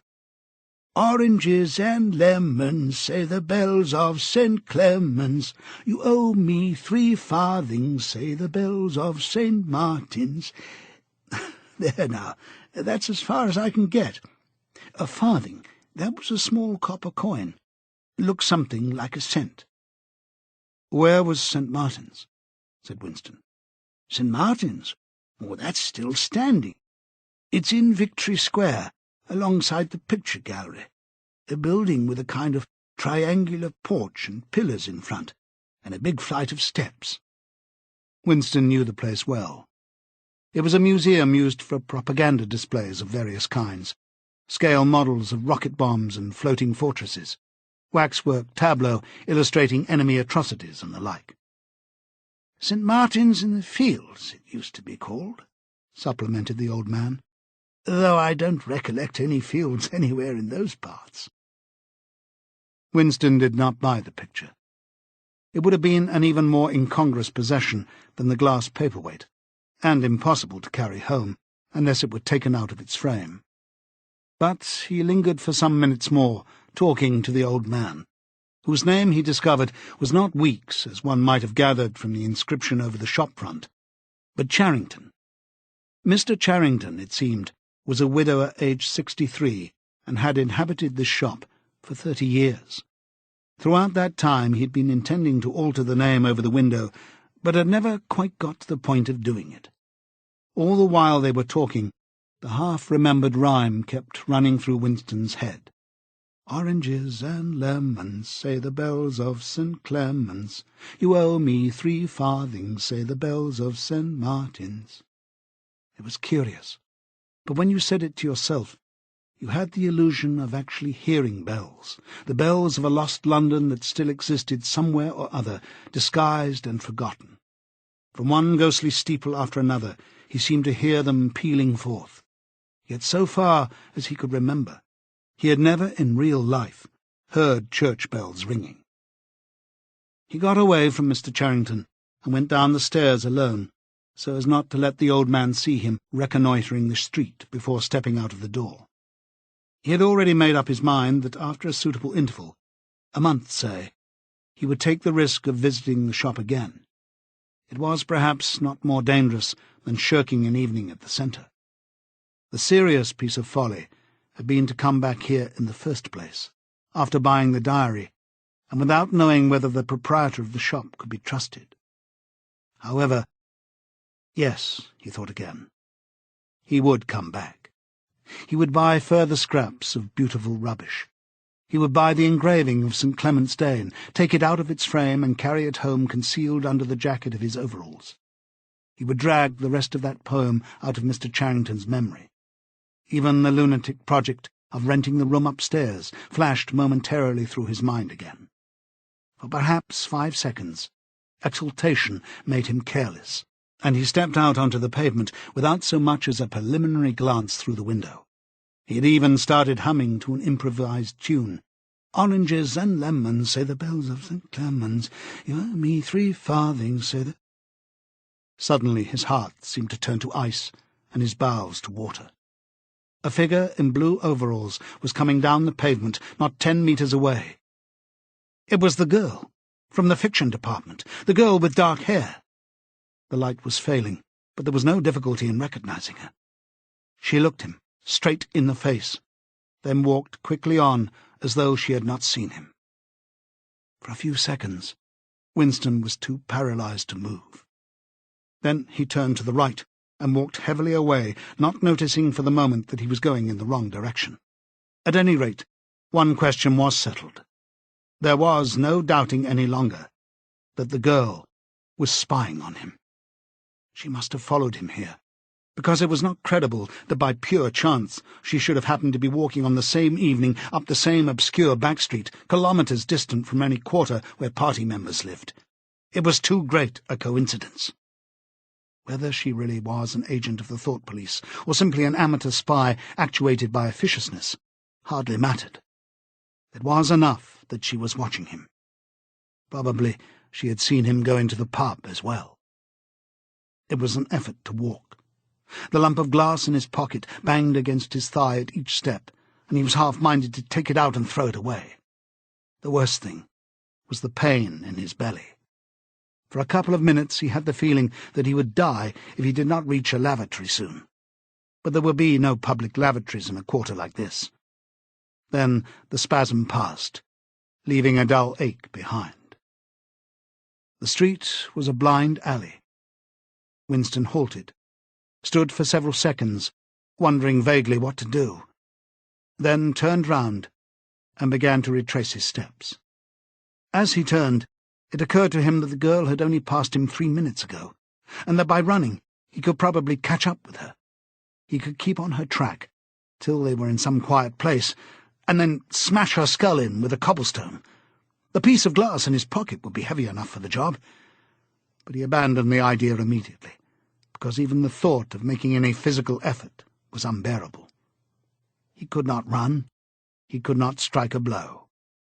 Besides, she was young and lusty, and would defend herself.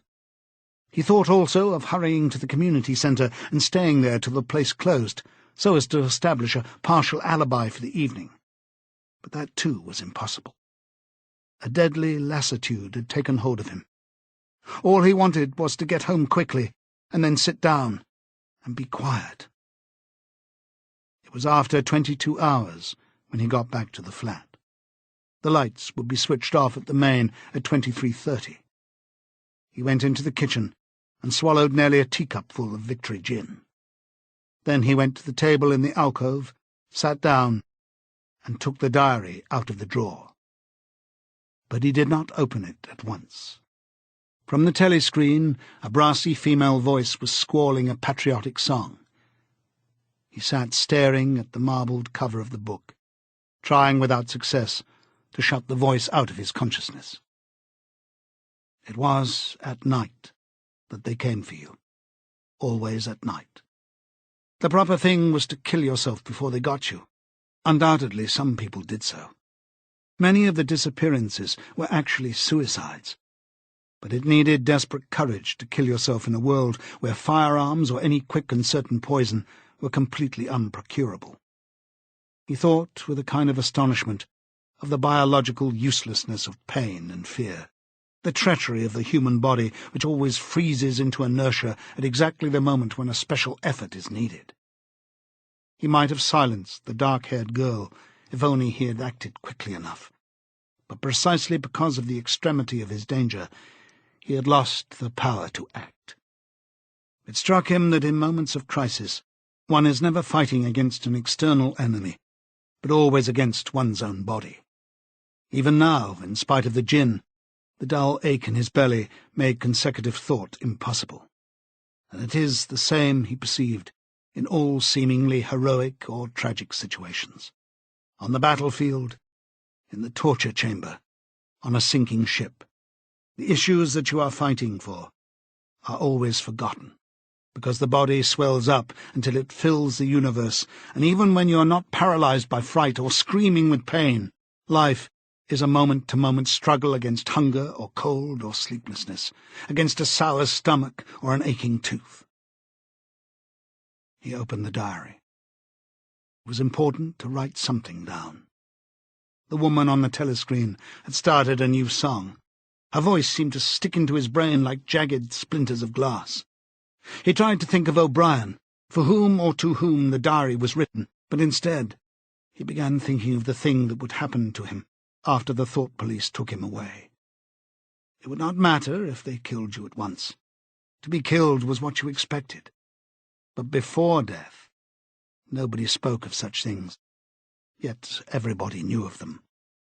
There was the routine of confession that had to be gone through, the grovelling on the floor and screaming for mercy, the crack of broken bones, the smashed teeth and bloody clots of hair. Why did you have to endure it, since the end was always the same? Why was it not possible to cut a few days or weeks out of your life? Nobody ever escaped detection, and nobody ever failed to confess. When once you had succumbed to thought crime, it was certain that by a given date you would be dead. Why then did that horror, which altered nothing, have to lie embedded in future time? He tried, with a little more success than before, to summon up the image of O'Brien. "We shall meet in the place where there is no darkness," O'Brien had said to him. He knew what it meant, or thought he knew. The place where there is no darkness was the imagined future, which one would never see, but which, by foreknowledge, one could mystically share in. But with the voice from the telescreen nagging at his ears, he could not follow the train of thought further. He put a cigarette in his mouth. Half the tobacco promptly fell out onto his tongue, a bitter dust which was difficult to spit out again. The face of Big Brother swam into his mind, displacing that of O'Brien.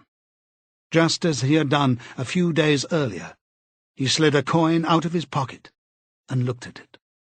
The face gazed up at him, heavy, calm, protecting.